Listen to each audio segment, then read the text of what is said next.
ಸೂರ್ಯನು ಸ್ತುತಿಗೆ ಯೋಗ್ಯನು.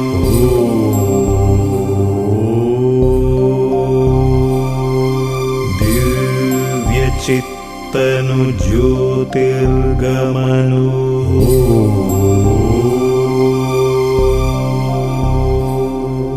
ಪರಮ ಪವಿತ್ರನು ಸರ್ವೋತ್ತಮನು.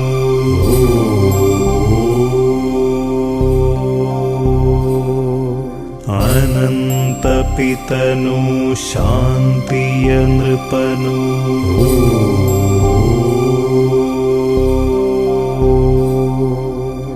ಬೆಳಗಲಿ ನಿನ್ನಯ ಜ್ಯೋತಿಯು ಸತತ, ಬೆಳಗಿಸು ಎಲ್ಲರ ಬದುಕ. ಬೆಳಗಿಸು ಎಲ್ಲರ ಬದುಕ. ಬೆಳಗಲಿ ನಿನ್ನಯ ಜ್ಯೋತಿಯು ಸತತ, ಬೆಳಗಿಸು ಎಲ್ಲರ ಬದುಕ. ಬೆಳಗಿಸು ಎಲ್ಲರ ಬದುಕ. ಬೆಳಗಲಿ ನಿನ್ನಯ ಜ್ಯೋತಿ.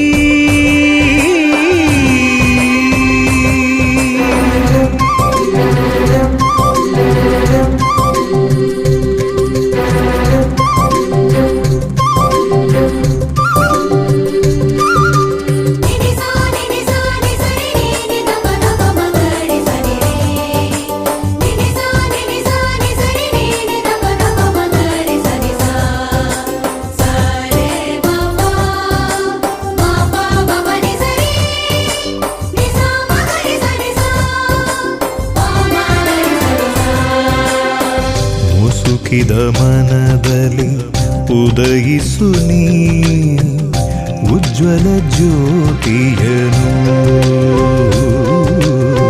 ಮುಸುಕಿದ ಮನದಲ್ಲಿ ಉದಯಿಸು ನೀ ಉಜ್ವಲ ಜ್ಯೋತಿಯನು. ಆನಂದ ಹರಿಸು ನೀ ಭರವಸೆ ಮೂಡಿಸು. ಆನಂದ ಹರಿಸು ನೀ ಭರವಸೆ ಮೂಡಿಸು. ಜನಕನೇ ಒಡೆಯನೇ, ಜನಕನೇ ಒಡೆಯನೇ, ನಿನಗೆ ನನ್ನ ವಂದನೆ. ಬೆಳಗಲಿ ನಿನ್ನಯ ಜ್ಯೋತಿ.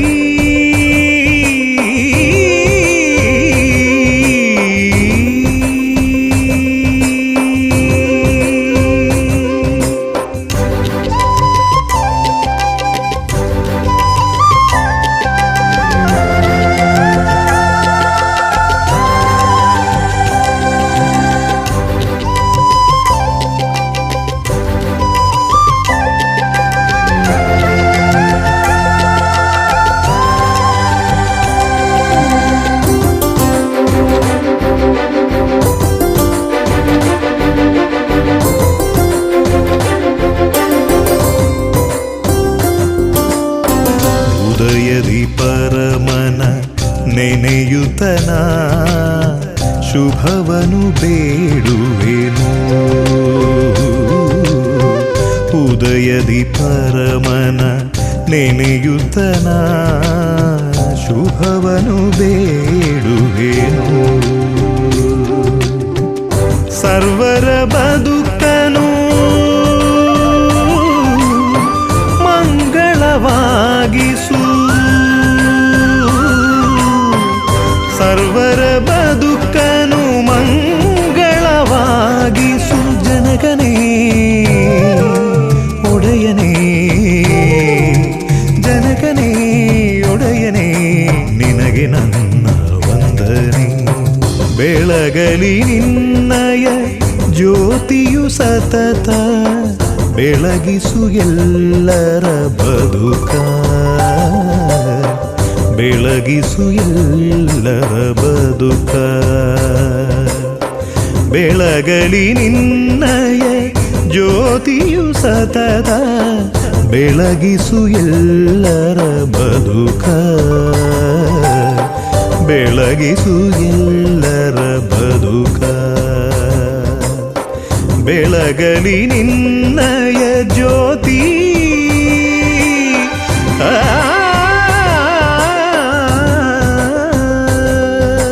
ನೀತಿಯ ಸೂರ್ಯನು ಸ್ತುತಿಗೆ ಯೋಗ್ಯನು, ದಿವ್ಯ ಚಿತ್ತನು ಜ್ಯೋತಿರ್ಗಮನೋ, ಪರಮ ಪವಿತ್ರನು ಸರ್ವೋತ್ತಮನು, ಅನಂತ ಪಿತನು ಶಾಂತಿಯ ನೃಪನು.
ನಡೆಸು ಎನ್ನ ಸೇವಕ ಪ್ರಭುವೇ, ಅಬಲ ನಾನು ಮುಂದೆ ಸಾಗಲು ಕರೆದಿಯೇ ನೀ ಅಮರ ಸೇವೆಗೆ, ಅಭ್ಯಂಗಿಸು ನೀ ಪೂಜ್ಯ ತೈಲದಿ, ನಡೆಸು ಎನ್ನ ಸೇವಕ ಪ್ರಭುವೇ, ಅಬಲ ನಾನು ಮುಂದೆ ಸಾಗಲು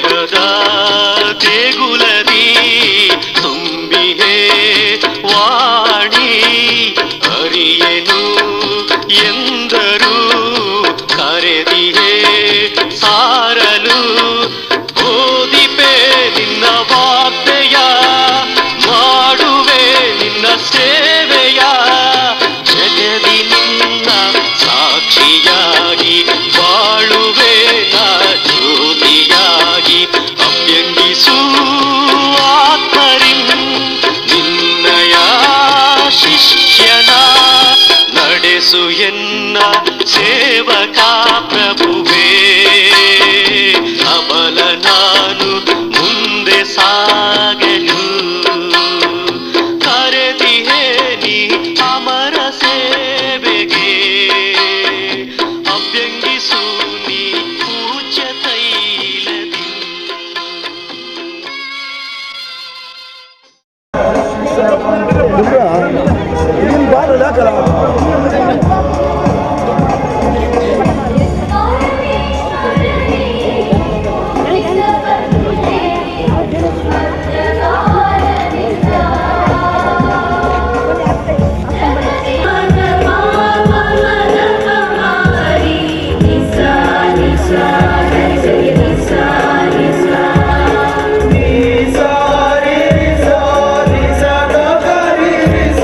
Nisa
ಮಾಡಿ ಎಲ್ಲರೂ ಒಂದು ನಿಮಿಷ ಕುತ್ಕೊಳ್ಳೋದು.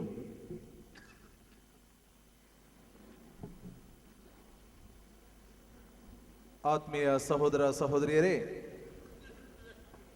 ಬೆಂಗಳೂರು ಮಹಾಧರ್ಮ ಕ್ಷೇತ್ರಕ್ಕೆ ಸೇರಿದ ಶಿಲುವೆಪುರ ಎಂಬ ಧರ್ಮಕೇಂದ್ರ ತೋಟದಲ್ಲಿ ಶ್ರೀ ತೋಬಿಯಾಸ್ ಮತ್ತು ಶ್ರೀಮತಿ ಅಂಜು ಮರಿಯಮ್ಮ ಎಂಬ ಮರದಿಂದ ದೇವರ ಸೇವೆ ಮತ್ತು ಜನರ ಸೇವೆಗೆಂದು ನವಗುರುಗಳಾದ 1ನೇ ಫಾದರ್ ಪ್ರವೀಣ್ ಎಂಬ ಹೂ ಹರಳಿದೆ. ಇದು ನಮ್ಮ ಧರ್ಮಕೇಂದ್ರಕ್ಕೆ ಒಂದು ಸಂತೋಷದ ವಿಷಯ. ಇಂದು ಶಿಲುವೆಪುರ ಇತಿಹಾಸದಲ್ಲಿ ಇದೊಂದು ಮುಖ್ಯ ಘಟನೆ ಎಂದರೆ ತಪ್ಪಾಗಲಾರದು. ಈ ಸಮಾರಂಭಕ್ಕೆ ಆಗಮಿಸಿರುವ ಮುಖ್ಯ ಗಣ್ಯ ವ್ಯಕ್ತಿಗಳಾದ ಬೆಂಗಳೂರು ಮಹಾಧರ್ಮ ಪ್ರಾಂತ್ಯಕ್ಕೆ ಸೇರಿದ ಶ್ರೇಷ್ಠ ಗುರುಗಳಾದ 1ನೇ ಫಾದರ್ ಸಿ ಫ್ರಾನ್ಸಿಸ್ ಅವರನ್ನು ಸರ್ವ ಭಕ್ತಾದಿಗಳ ಪರವಾಗಿ, ನನ್ನ ಪರವಾಗಿ ಪ್ರೀತಿಯಿಂದ ಈ ಬಲಿಪೂಜೆಗೆ ಸಮಾರಂಭಕ್ಕೆ ಸ್ವಾಗತಿಸುತ್ತೇನೆ. ಎಲ್ಲರೂ ಚಪ್ಪಾಳೆ ತಟ್ಟಿ ಸ್ವಾಗತ ಬಯಸೋಣ.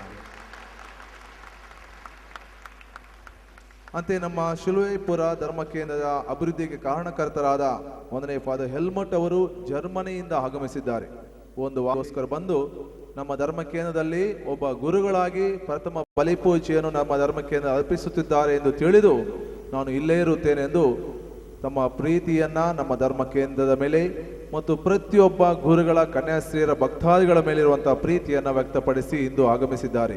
ಅವರನ್ನು ನಿಮ್ಮೆಲ್ಲರ ಪರವಾಗಿ, ನನ್ನ ಪರವಾಗಿ ಪ್ರೀತಿಯಿಂದ ಸ್ವಾಗತಿಸಿದ ಹೆಲ್ಮಟ್ ಅವರನ್ನು.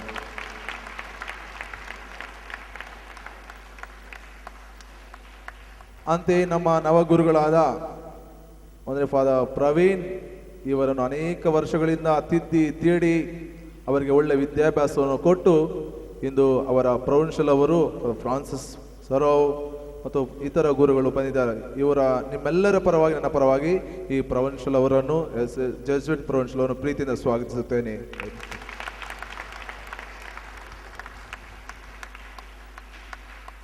ಅಂತೆ ಜೆಸುಯಿಟ್ ಸಭೆಯಿಂದ ಅನೇಕ ಗುರುಗಳು ಇಂದು ಆಗಮಿಸಿ ನಮ್ಮ ನರ್ವ ಗುರುಗಳ ನಾವು ನಿಮ್ಮ ಜೊತೆಯಲ್ಲಿದ್ದೇವೆ ಎಂಬುದನ್ನು ತಿಳಿಸಲು ಇಂದು ನಮ್ಮಲ್ಲಿಗೆ ಬಂದು ಈ ಬಲಿಪೂಜೆಯಲ್ಲಿ ಭಾಗವಹಿಸಿದ ಎಲ್ಲ ಗುರುಗಳಿಗೂ ನಿಮ್ಮೆಲ್ಲರ ಪರವಾಗಿ, ನನ್ನ ಪರವಾಗಿ ಪ್ರೀತಿಯ ಸ್ವಾಗತವನ್ನು ಬಯಸುತ್ತೇನೆ. ಎಲ್ಲ ಗುರುಗಳಿಗೂ.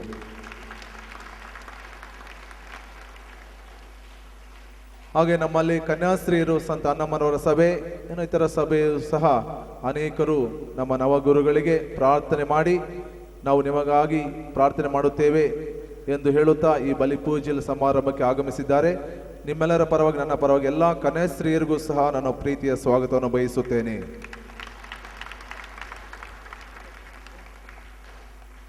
ಮುಖ್ಯವಾಗಿ 1ನೇ ಫಾದರ್ ಪ್ರವೀಣ್ ಅವರ ತಂದೆ ತಾಯಿ, ಕುಟುಂಬದವರು, ಬಂಧು ಬಳಗದವರು, ನೆಂಟರಿಷ್ಟರು ಮತ್ತು ಬಂಧು ಬಳಗದವರು ನಿಮ್ಮೆಲ್ಲರಿಗೂ ಸಹ ಪ್ರೀತಿಯನ್ನು ಸ್ವಾಗತಿಸುತ್ತೇನೆ. ಈ ಬಲಿಪೂಜೆಗೆ ಇದು ಸಿದ್ಧತೆ ಆಗೋಣ. ವಂದನೆಗಳು.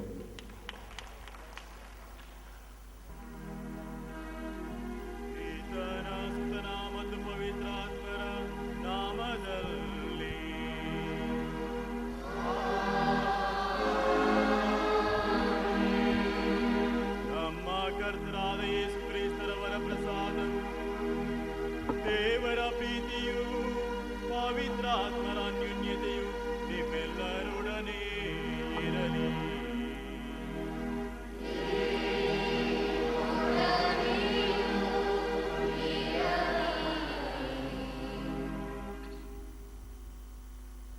ಮುರಿದ ದೇಹ, ಚೆಲ್ಲಿದ ರಕ್ತ. ತಮ್ಮ ದೇಹವನ್ನು ಮುರಿದು ರಕ್ತವನ್ನು ಚೆಲ್ಲಿದ ಕ್ರಿಸ್ತನ ಹೆಜ್ಜೆಗಳಲ್ಲಿ ನಡೆಯಲು ಪವಿತ್ರಾತ್ಮರಿಂದ ಯಾಜಕ ದೀಕ್ಷೆಯಲ್ಲಿ ಅಭ್ಯಂಗಿಸಲ್ಪಟ್ಟ ನವಗುರುಗಳಾದ ಪ್ರವೀಣ್ ಹೃದಯರಾಜ್ರವರು ಪ್ರಭುವಿನ ಉತ್ತಮ ಕುರಿಗಾಯಿಯಾಗಿ ದೀನ ದಲಿತರ ಕಾಲನ್ನು ತೊಳೆಯುವ ಸೇವಾ ಜೀವನಕ್ಕೆ ಕಾಲನ್ನಿಟ್ಟಿದ್ದಾರೆ. ಯೇಸು ಸಭೆಯ ಧೀಮಂತ ನಾಯಕ ಸಂತ ಇಗ್ನೇಷಿಯಸ್ ರವರ ಪಥದಲ್ಲಿ ಸಾಗಲು ದೇವರ ಕರೆಗೆ ಓಗೊಟ್ಟಿರುವ ಇವರಿಗೆ ಶುಭವನ್ನು ಹಾರೈಸುತ್ತಾ ನಮ್ಮ ಹೃದಯಾಂತರಾಳದ ಅಭಿನಂದನೆಗಳನ್ನು ಸಲ್ಲಿಸುತ್ತಾ ದೇವರು ಇವರಿಗೆ ನೀಡಿರುವ ಯಾಜಕ ದೀಕ್ಷೆಯ ಪವಿತ್ರ ಸಂಸ್ಕಾರದ ವರದಾನಕ್ಕೆ ವಂದನೆಗಳನ್ನು ಸಲ್ಲಿಸುತ್ತಾ ದೇವರು ಇವರನ್ನು ಹರಸಿ ಆಶೀರ್ವದಿಸಲಿ ಎಂದು ಪ್ರಾರ್ಥಿಸೋಣ. ಹಾಗೆಯೇ ದೇವರ ಕರೆಯನ್ನು ಬಿತ್ತಿ ಅದನ್ನು ಪೋಷಿಸಿದ ಸರ್ವರನ್ನು ನೆನೆಯುತ್ತಾ ದೇವರು ಸರ್ವರನ್ನು ಆಶೀರ್ವದಿಸಲಿ ಎಂದು ಒಮ್ಮನಸ್ಸಿನಿಂದ ಪ್ರಾರ್ಥಿಸೋಣ. ನಾವೆಲ್ಲರೂ ಕ್ರಿಸ್ತರ ಮುರಿದ ದೇಹ ಚೆಲ್ಲಿದ ರಕ್ತವಾಗಲು ದೇವರು ನಮಗೆ ಹೇರಳ ವರಪ್ರಸಾದಗಳನ್ನು ದಯಪಾಲಿಸಲಿ. ಸಹೋದರ ಸಹೋದರಿಯರೇ, ಈಗಾಗಲೇ ತಿಳಿಸಿದಂತೆ ನನ್ನ ಕೃತಜ್ಞತಾ ಬಲಿಪೂಜೆಯ ಮುಖ್ಯ ತಿರುಳು ಮುರಿದ ದೇಹ ಚೆಲ್ಲಿದ ರಕ್ತ. ದೀನ ದಲಿತರ, ಶೋಷಿತ, ನೊಂದವರ, ಪಾಪಿಗಳ, ಬಡವರ ದನಿಯಾದ ಕ್ರಿಸ್ತ ತನ್ನ ದೇಹವನ್ನೇ ಮುರಿದು ಜನರಿಗೆ ನೀಡಿದ. ಸಮತೆಯ ದೈವಿ ರಾಜ್ಯವ ಕಟ್ಟಲು ತನ್ನ ರಕ್ತವನ್ನೇ ಚೆಲ್ಲಿದ. ಕ್ರಿಸ್ತನ ಹೆಜ್ಜೆಗಳಲ್ಲಿ ಮುನ್ನಡೆಯಲು ದೈವಿಕರೆಯ ಬೀಜವ ಬಿತ್ತು ಬೆಳೆಸಿದ ನನ್ನ ದೇವರು, ನನ್ನ ತಂದೆ ತಾಯಿ, ಒಡ ಹುಟ್ಟಿದವರು, ಸಂಬಂಧಿಕರು, ಈ ಧರ್ಮ ಕೇಂದ್ರದ ಸರ್ವ ಗುರುಗಳು, ಭಗಿನಿಯರು, ಶಿಕ್ಷಕರು, ಸಕಲ ಧರ್ಮ ಕೇಂದ್ರದ ಸದಸ್ಯರು, ನನ್ನ ಹಿತೈಷಿಗಳು, ಶುಭಚಿಂತಕರು, ದೂರದ ಊರಿನಿಂದ ಬಂದ ಸ್ವಾಮಿ ಹೆಲ್ಮೆಟ್ ಹಾಗೂ ಮುಖ್ಯವಾಗಿ ಯೇಸು ಸಭೆಯ ಸರ್ವ ಸದಸ್ಯರು, ಹೀಗೆ ನೀವೆಲ್ಲ ನಿಮ್ಮ ದೇಹವನ್ನು ಮುರಿದು ನಿಮ್ಮ ರಕ್ತವನ್ನು ನನಗಾಗಿ ಚೆಲ್ಲಿ ನನ್ನನ್ನು ಬಲಿಪೀಠದೆಡೆಗೆ ಯಾಜಕ ದೀಕ್ಷೆಯ ಮೂಲಕ ನನ್ನನ್ನು ಇಲ್ಲಿಗೆ ಕರೆತಂದಿದ್ದೀರಿ. ಈ ಬಲಿಪೂಜೆ ಅದರ ಕೃತಜ್ಞತೆಗಾಗಿ, ಈ ಬಲಿಪೂಜೆ ನಿಮ್ಮೆಲ್ಲರ ಕೋರಿಕೆಗಳಿಗಾಗಿ, ಈ ಬಲಿಪೂಜೆ ನಾನು ಕ್ರಿಸ್ತನಂತೆ ನನ್ನ ದೇಹವನ್ನೇ ಮುರಿದು ನನ್ನ ರಕ್ತವನ್ನು ದೀನ ಜನರ ಸೇವೆಗಾಗಿ ಸುರಿಸುವ ವರಕ್ಕಾಗಿ. ಹೀಗಿರುವಲ್ಲಿ ಈ ಕೃತಜ್ಞತೆಯ ಭಾವದೊಂದಿಗೆ, ಸೇವೆಯ ಮನೋಭಾವದೊಂದಿಗೆ ಈ ಬಲಿಪೂಜೆಯಲ್ಲಿ ನಾವೆಲ್ಲರೂ ಭಾಗವಹಿಸೋಣ. ಸಹೋದರ ಸಹೋದರಿಯರೇ, ನಮ್ಮ ಸ್ನಾನ ದೀಕ್ಷೆಯ ಸ್ಮರಣಾರ್ಥಕವಾಗಿ ಈಗ ನಮ್ಮ ಮೇಲೆ ಪ್ರೋಕ್ಷಿಸಲಾಗಿರುವ ನೀರನ್ನು ದೇವರು ಆಶೀರ್ವದಿಸಲೆಂದು ಪ್ರಾರ್ಥಿಸೋಣ. ನಾವು ಪಡೆದಿರುವ ಪವಿತ್ರಾತ್ಮನಿಗೆ ಪ್ರಾಮಾಣಿಕರಾಗಿರುವಂತೆ ದೇವರು ನಮಗೆ ನೆರವಾಗಲಿ. ಸರ್ವಶಕ್ತರಾದ ನಿತ್ಯ ದೇವರೇ, ಜೀವದ ಬುಗ್ಗೆಯು ನಿರ್ಮಲತೆಯ ಗುರುತು ಆಗಿರುವ ನೀರು ನಮ್ಮ ಆತ್ಮಗಳನ್ನು ಶುದ್ಧೀಕರಿಸಿ ನಿತ್ಯ ಜೀವವನ್ನು ನೀಯುವ ಸಾಧನವಾಗುವಂತೆ ಮಾಡಿದ್ದೀರಿ. ಈ ನೀರನ್ನು ಆಶೀರ್ವದಿಸಿ ಇದಕ್ಕೆ ನಮ್ಮನ್ನು ದೃಢಪಡಿಸುವ ಶಕ್ತಿಯನ್ನು ಕರುಣಿಸಿರಿ. ಇದರಿಂದ ನಿಮ್ಮ ದೈವಿಕ ಜೀವದ ಹಾಗೂ ಪ್ರೀತಿಯ ಬಗ್ಗೆಯೂ ನಮ್ಮಲ್ಲಿ ಚಿಮ್ಮಿ ಹರಿಯುವಂತೆ ಮಾಡಿರಿ. ಶಾರೀರಿಕ ಹಾಗೂ ಆಧ್ಯಾತ್ಮಿಕ ಕೇಡಿನಿಂದ ನಾವು ಸುರಕ್ಷಿತರಾಗಿರುವಂತೆ ಮಾಡಿರಿ. ಹೀಗೆ ನಾವು ನಿಷ್ಕಳಂಕ ಹೃದಯದಿಂದ ನಿಮ್ಮ ಸಾನ್ನಿಧ್ಯಕ್ಕೆ ಸೇರಿ ನೀವು ವಾಗ್ದಾನ ಮಾಡಿರುವ ಆತ್ಮೋದ್ಧಾರವನ್ನು ಪಡೆಯುವಂತೆ ಅನುಗ್ರಹಿಸಿರಿ. ನಮ್ಮ ಕರ್ತ ಯೇಸು ಕ್ರಿಸ್ತರ ಮುಖಾಂತರ ನಿಮ್ಮನ್ನು ಪ್ರಾರ್ಥಿಸುತ್ತೇವೆ.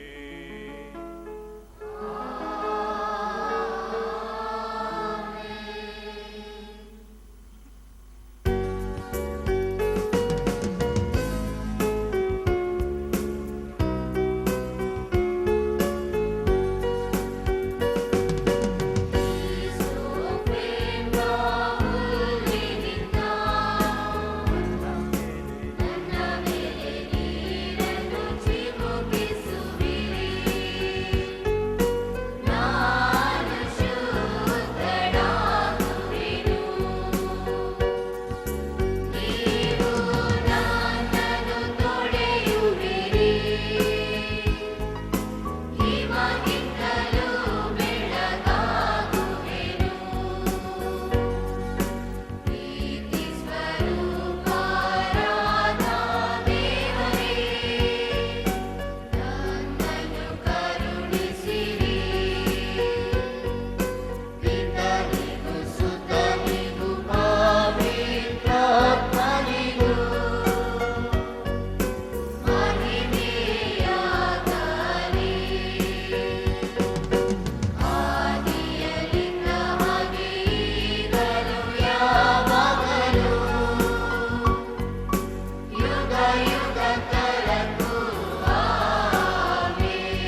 ಮಹಿಮೆ, ಸೃಷ್ಟಿಕರ್ತನಿಗೆ ಮಹಿಮೆ, ಸ್ವರ್ಗರಾಜನಿಗೆ ಮಹಿಮೆ, ಸರ್ವಶಕ್ತನಿಗೆ ಮಹಿಮೆ, ಅಮೂಲ್ಯದ ರಾಜನಿಗೆ ದೇವರಿಗೆ ಮಹಿಮೆ, ಮಹಿಮೆ, ಮಹಿಮೆ.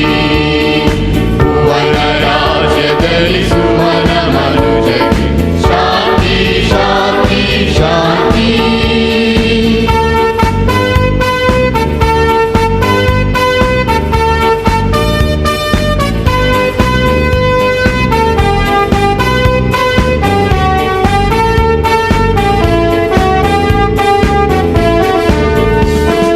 ಯೇಸು ಕ್ರಿಸ್ತನಿಗೆ ಮಹಿಮೆ, ಲೋಕರಕ್ಷಕನಿಗೆ ಮಹಿಮೆ, ಪಾಪಹರಣನಿಗೆ ಮಹಿಮೆ, ಮುಕ್ತಿದಾತನಿಗೆ ಮಹಿಮೆ.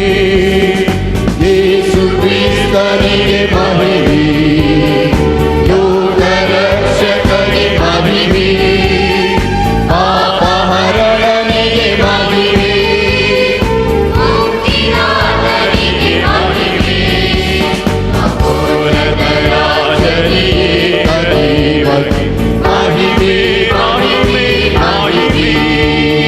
ಭುವನ ರಾಜ್ಯದಲ್ಲಿ ಸುವನ ಮನುಜಗೆ ಶಾಂತಿ, ಶಾಂತಿ, ಶಾಂತಿ.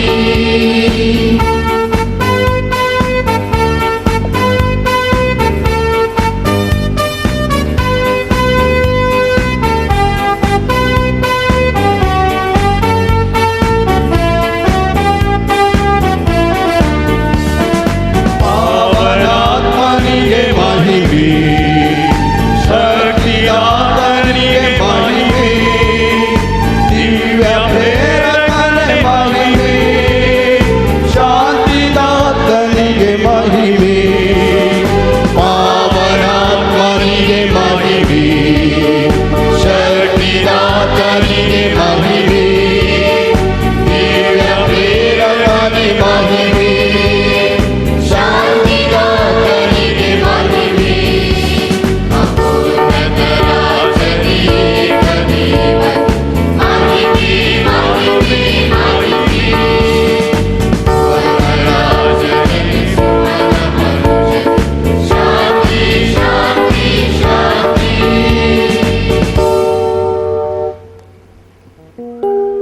ಪ್ರಾರ್ಥಿಸೋಣ. ದೇವರೇ, ನಿಮ್ಮ ಕುಮಾರ ಯೇಸು ಕ್ರಿಸ್ತರನ್ನು ಹಾಗೂ ಅನಂತ ಗುರುವಾಗಿ ನೇಮಿಸಿದ್ದೀರಿ. ಅವರು ತಮ್ಮ ರಕ್ಷಣಾ ಸಂಸ್ಕಾರಗಳನ್ನು ನೆರವೇರಿಸಲು ಆರಿಸಿಕೊಂಡಿರುವ ಗುರುಗಳು ತಾವು ಕೈಗೊಂಡಿರುವ ಸೇವೆಯನ್ನು ಪ್ರಾಮಾಣಿಕವಾಗುವಂತೆ ಮಾಡುವಂತೆ ಕರುಣಿಸಿರಿ. ನಿಮ್ಮೊಂದಿಗೆ ಪವಿತ್ರಾತ್ಮರ ಐಕ್ಯದಲ್ಲಿ ದೇವರಾಗಿ ಯುಗ ಯುಗಾಂತರಕ್ಕೂ ಜೀವಿಸಿ ಆಳುವ ನಮ್ಮ ಕರ್ತರು ನಿಮ್ಮ ಕುಮಾರರು ಆಗಿರುವ ಯೇಸು ಕ್ರಿಸ್ತರ ಮುಖಾಂತರ ನಿಮ್ಮನ್ನು ಪ್ರಾರ್ಥಿಸುತ್ತೇವೆ.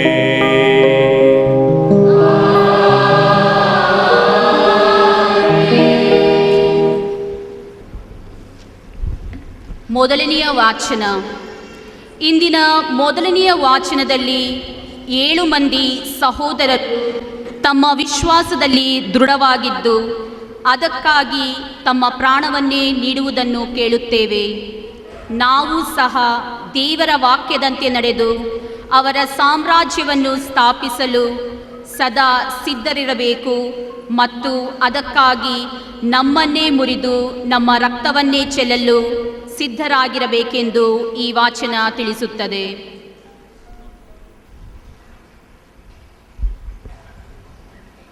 ಮೊದಲನೆಯ ವಾಚನ ಅಧ್ಯಾಯ 7 1-2 14 ಮಕ್ಕಾಬಿಯರ 2ನೆಯ ಗ್ರಂಥದಿಂದ ವಾಚನ. ವಿಶ್ವದ ಒಡೆಯರಾದ ದೇವರು ನಮ್ಮನ್ನು ಅಮರ ಹಾಗೂ ಪುನಶ್ಚೇತನಗೊಳಿಸುವ ಜೀವಕ್ಕೆ ಎಬ್ಬಿಸುತ್ತಾರೆ. ಆ ಕಾಲದಲ್ಲಿ 7 ಮಂದಿ ಸಹೋದರರನ್ನು ಅವರ ತಾಯಿಯೊಂದಿಗೆ ಅರಸನ ಅಪ್ಪಣೆಯ ಮೇರೆಗೆ ದಸ್ತಗಿರಿ ಮಾಡಲಾಯಿತು. ನಿಷೇಧಿಸಲಾಗಿದ್ದ ಹಂದಿಯ ಮಾಂಸವನ್ನು ತಿನ್ನಬೇಕೆಂದು ಅವರನ್ನು ಬಲವಂತಪಡಿಸಲಾಗುತ್ತಿತ್ತು. ಚಾಟಿಯಿಂದಲೂ ಬಾರುಗಳಿಂದಲೂ ಹೊಡೆದು ಅವರನ್ನು ಬಾಧಿಸಿದರು. ಅವರಲ್ಲೊಬ್ಬನು ಇತರರ ಪರವಾಗಿ ಮಾತನಾಡುತ್ತಾ, ನಮ್ಮಿಂದ ನೀವು ಏನನ್ನು ತಿಳಿದುಕೊಳ್ಳ ಬಯಸುತ್ತೀರಿ? ನಮ್ಮ ಪೂರ್ವಜರ ಧರ್ಮವಿಧಿಗಳನ್ನು ಉಲ್ಲಂಘಿಸುವುದಕ್ಕೆ ಬದಲು ನಾವು ಸಾಯುವುದಕ್ಕೆ ಸಿದ್ಧ ಎಂದನು. ಎರಡನೆಯವನು ಕೊನೆಯುಸಿರು ಎಳೆಯುತ್ತಿರುವಾಗ ಅರಸನನ್ನು ನೋಡಿ, ಈ ಕಟುಕನೇ, ಇಲ್ಲಿರುವಾಗ ನಮ್ಮ ಜೀವವನ್ನು ತೆಗೆದು ಬಿಡುತ್ತೀಯಾ ಸರಿ, ಆದರೆ ವಿಶ್ವದ ಒಡೆಯರಾದ ದೇವರು ನಮ್ಮನ್ನು ಅಮರ ಹಾಗೂ ಪುನಶ್ಚೇತನಗೊಳಿಸುವ ಜೀವಕ್ಕೆ ಹೆಪ್ಪಿಸುತ್ತಾರೆ. ಕಾರಣ ನಾವು ಅವರ ಆಜ್ಞಾಪಾಲನೆಗಾಗಿ ಪ್ರಾಣ ಬಿಟ್ಟಿದ್ದೇವೆ ಎಂದನು. ಅವನು ತರುವಾಯ ಅವರು ವಿನೋದಕ್ಕಾಗಿ ಮೂರನೆಯವನನ್ನು ಹಿಡಿದುಕೊಂಡರು. ನಾಲಿಗೆ ಬಾಚಬೇಕೆಂದು ಹೇಳಿದಾಗ ಅವನು ತಕ್ಷಣವೇ ನಾಲಿಗೆಯನ್ನು ಚಾಚಿದನು. ಧೈರ್ಯದಿಂದ ತನ್ನ ಕೈಗಳನ್ನು ಮುಂದಕ್ಕೆ ಹೊಡ್ಡುತ್ತಾ, ನಾನು ಇವುಗಳನ್ನು ಪರಲೋಕದಿಂದ ಪಡೆದೆನು, ಅವರ ನಿಯಮಕ್ಕಾಗಿ ಇವುಗಳನ್ನು ತೊರೆಯುತ್ತಿದ್ದೇನೆ, ಆದರೆ ಪುನಃ ನಾನು ಅವುಗಳನ್ನು ಪಡೆಯುವೆನು, ಇದು ನನ್ನ ದೃಢ ನಂಬಿಕೆ ಎಂದನು. ತತ್ಪರಿಣಾಮವಾಗಿ ರಾಜನು ಅವನೊಂದಿಗೆ ಇತರರು ಈ ಯುವಕನ ಧೈರ್ಯವನ್ನು ನೋಡಿ ನಿಬ್ಬೆರಗಾದರು. ಅವನು ತನ್ನ ಉಪದ್ರವಗಳನ್ನು ಕಿಂಚಿತ್ತೂ ಲೆಕ್ಕಿಸಲಿಲ್ಲ.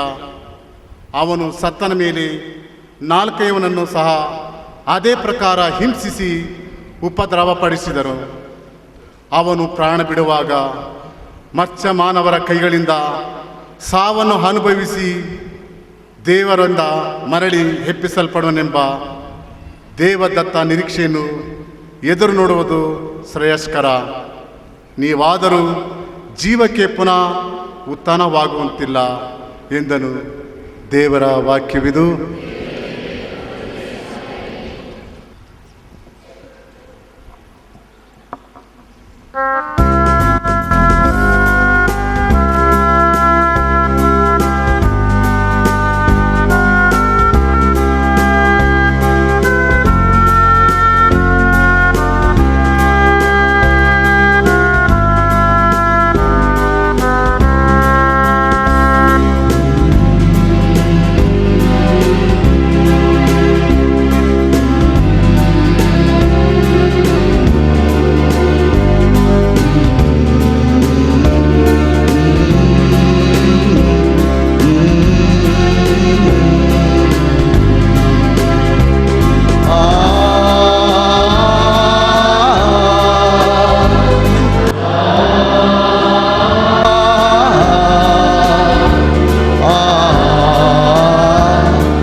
ಮಧುರವು ನೀನಿರುವ ಮಂದಿರವು,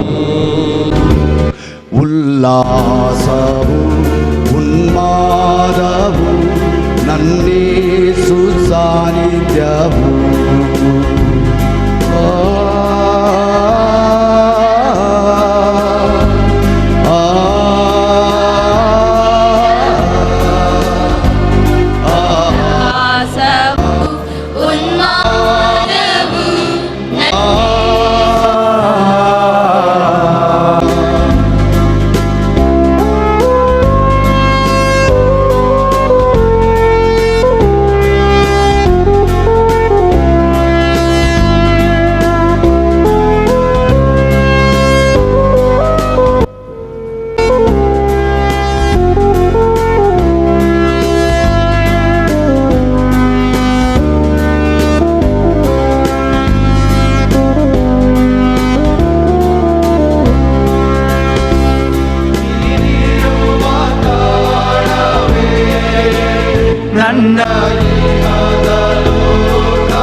ಪೌಲರು ನಾವು ವಿಶ್ವಾಸದಲ್ಲಿ ದೃಢವಾಗಿರಬೇಕೆಂದು ಹಾಗೂ ಸತ್ಕಾರ್ಯ ಸನ್ನಡತೆಯಲ್ಲಿ ಮುಂದೆ ಸಾಗಿ ಪ್ರಭುವಿನ ಸಂದೇಶವನ್ನು ಎಲ್ಲೆಡೆ ಹರಡಲು ಕರೆ ನೀಡುತ್ತಾರೆ. ನಾವು ದೇವರ ಇಚ್ಛೆಯಂತೆ ಬಾಳಿ ದೀನದಲಿತರ ಸೇವೆಗೆ ನಮ್ಮನ್ನೇ ಮುರಿದು ನಮ್ಮ ರಕ್ತವನ್ನು ಚೆಲ್ಲಲು ಈ ವಾಚನವು ನಮಗೆ ದಿಕ್ಸೂಚಿಯಾಗಿದೆ. ಎರಡನೆಯ ವಾಚನ ಸಂತ ಪೌಲನು ಥೆಸಲೋನಿಯರಿಗೆ ಬರೆದ ಎರಡನೆಯ ವಾಚನ. ದೇವರು ನಿಮ್ಮನ್ನು ಸಕಲ ಸತ್ಕಾರ್ಯಗಳಲ್ಲೂ ಸನ್ನುಡಿಯಲ್ಲೂ ನಿಮ್ಮನ್ನು ದೃಢಪಡಿಸಲಿ.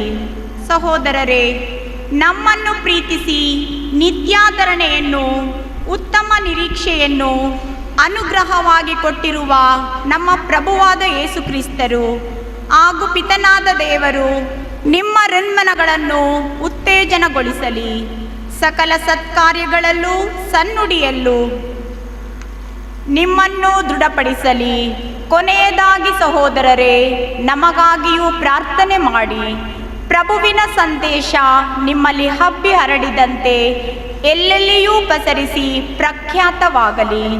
ದುಷ್ಟರ ಹಾಗೂ ಕೆಡುಕರ ಬಲೆಗೆ ನಾವು ಬೀಳದಂತೆ ಪ್ರಾರ್ಥಿಸಿರಿ. ಏಕೆಂದರೆ ವಿಶ್ವಾಸವೆಂಬುದು ಎಲ್ಲರಲ್ಲಿಯೂ ಇರುವುದಿಲ್ಲ. ಪ್ರಭು ವಿಶ್ವಾಸಕ್ಕೆ ಪಾತ್ರರು. ಅವರು ನಿಮ್ಮನ್ನು ಸದೃಢರನ್ನಾಗಿ ಮಾಡಿ ಕೇಡಿನಿಂದ ನಿಮ್ಮನ್ನು ಕಾಪಾಡುವರು.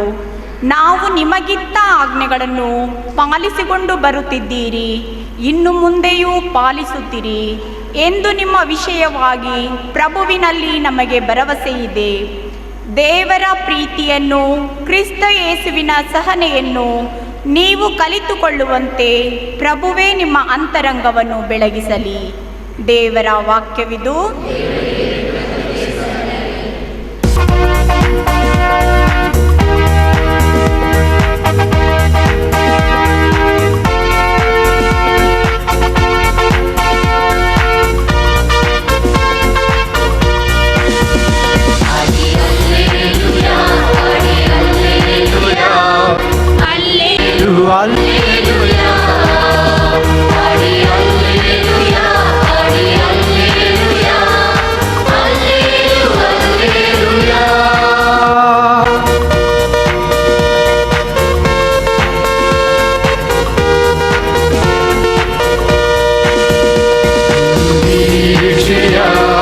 ಸಂಸ್ಕಾರ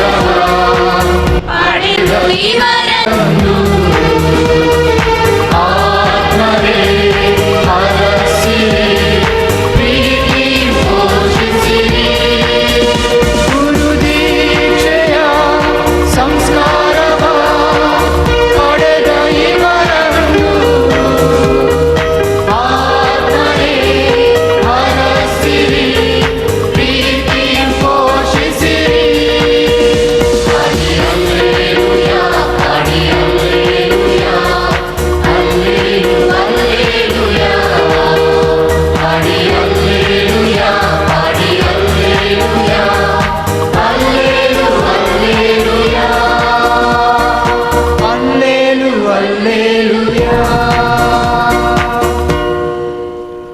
ಕರ್ತರು ನಿಮ್ಮೊಡನೆ ಇರಲಿ.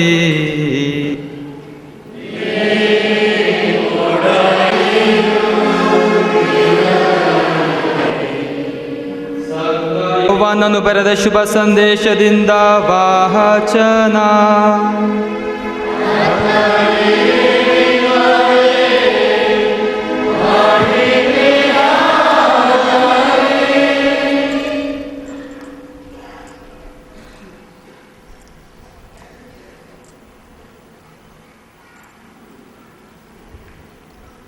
ನಾನು ಕೊಡುವ ಹೊಸ ಆಜ್ಞೆ ಏನೆಂದರೆ, ನಾನು ನಿಮ್ಮನ್ನು ಪ್ರೀತಿಸಿದಂತೆಯೇ ನೀವು ಸಹ ಒಬ್ಬರನ್ನೊಬ್ಬರು ಪ್ರೀತಿಸಬೇಕು. ಗೆಳೆಯರಿಗಾಗಿ ತನ್ನ ಪ್ರಾಣವನ್ನೇ ಧಾರೆ ಎರೆಯುವ ಪ್ರೀತಿಗಿಂತ ಮಿಗಿಲಾದ ಪ್ರೀತಿ ಯಾರಲ್ಲೂ ಇಲ್ಲ. ನಾನು ಆಜ್ಞಾಪಿಸಿದಂತೆ ನಡೆದರೆ ನೀವು ನನ್ನ ಗೆಳೆಯರು. ನಾನಿನ್ನೂ ನಿಮ್ಮನ್ನು ದಾಸರೆಂದು ಕರೆಯುವುದಿಲ್ಲ. ಧಣಿಯ ಕೆಲಸ ಕಾರ್ಯಗಳು ದಾಸನಿಗೆ ತಿಳಿಯವು. ನಾನಾದರೋ ಪಿತನಿಂದ ಕೇಳಿಸಿಕೊಂಡದ್ದನ್ನೆಲ್ಲ ನಿಮಗೆ ತಿಳಿಸಿದ್ದೇನೆ. ಈ ಕಾರಣ ನಿಮ್ಮನ್ನು ಗೆಳೆಯರೆಂದು ಕರೆದಿದ್ದೇನೆ. ನೀವು ನನ್ನನ್ನು ಆರಿಸಿಕೊಳ್ಳಲಿಲ್ಲ, ನಾನೇ ನಿಮ್ಮನ್ನು ಆರಿಸಿಕೊಂಡಿದ್ದೇನೆ. ನೀವು ಲೋಕಕ್ಕೆ ಹೋಗಬೇಕು, ಸಫಲರಾಗಬೇಕು, ಆ ಫಲ ಶಾಶ್ವತವಾಗಿರಬೇಕೆಂದೇ ನಿಮ್ಮನ್ನು ನೇಮಿಸಿದ್ದೇನೆ. ಹೀಗಿರಲಾಗಿ ನೀವು ನನ್ನ ಹೆಸರಿನಲ್ಲಿ ಪಿತನಿಂದ ಏನು ಕೇಳಿದರೂ ನಿಮಗೆ ಅದು ಸಿಗುವುದು. ನೀವು ಒಬ್ಬರನ್ನೊಬ್ಬರು ಪ್ರೀತಿಸಬೇಕೆಂಬುದೇ ನಾನು ನಿಮಗೆ ಕೊಡುವ ಆಜ್ಞೆ. ಜಯ ಜಯ ನಿಮಗೆ.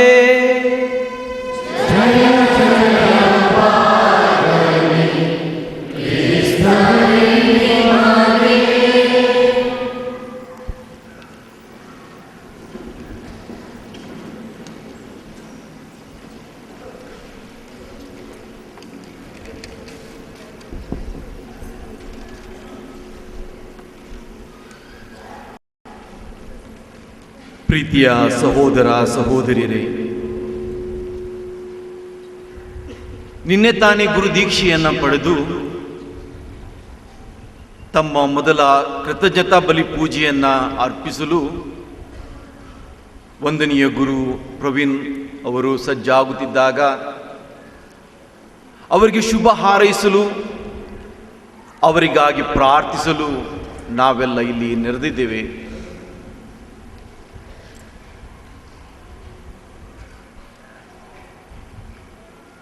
ಪ್ರವೀಣ್ ರಾಜ್ರವರು ತಮ್ಮ ಚೊಚ್ಚಲ ಹೆಜ್ಜೆಗಳನ್ನು ಇಡುವಾಗ ಅವರಿಗೆ ಯಾವ ಸಂದೇಶವನ್ನು ನೀಡಲಿ ಎಂದು ನಾನು ಯೋಚಿಸುತ್ತಿದ್ದಾಗ ಅವರ ಧ್ಯೇಯ ವಾಕ್ಯ ನನ್ನ ಕಣ್ಣಿಗೆ ಬಿತ್ತು. ಮುರಿದ ದೇಹ, ಚೆಲ್ಲಿದ ರಕ್ತ. ಇದನ್ನು ಓದಿದಾಗ ಒಮ್ಮೆಲೆ ಮೈಯೆಲ್ಲ ಬೆವರತೊಡಗಿತು. ಬೆವರಿದ್ರೆ ಪರವಾಗಿಲ್ಲ, ಅದು ಒರೆಸ್ಬೋದು. ಇದ್ದ ಒಂದೆರಡು ಕೂದಲು ಕೂಡ ಹೋಗ್ಬಿಡ್ತು.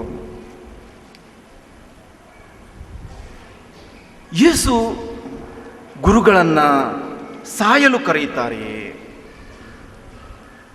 ಗುರುಗಳು ದೇವರಿಗಾಗಿ ಸಾಯಬೇಕೇ? ಈ ಮುರಿದ ದೇಹ ಮತ್ತು ಚೆಲ್ಲಿದ ರಕ್ತ, ಇದರ ಅರ್ಥ ಏನು? ಇದರ ಮರ್ಮ ಏನು?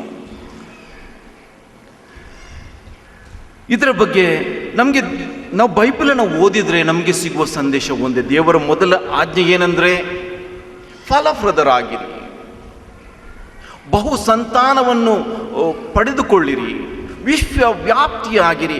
ಆ ದೇವರು ನಾವು ಸಾಯಬೇಕೆಂದು ಬಯಸ್ತಾರೆ. ಇದರ ಅರ್ಥ ಏನು? ಇದರ ಬಗ್ಗೆ ಯೋಚಿಸಿದಾಗ ಇವತ್ತಿನ ಶುಭ ಸಂದೇಶ ನನಗೆ ಸ್ವಲ್ಪ ಬೆಳಕನ್ನು ನೀಡಿತು.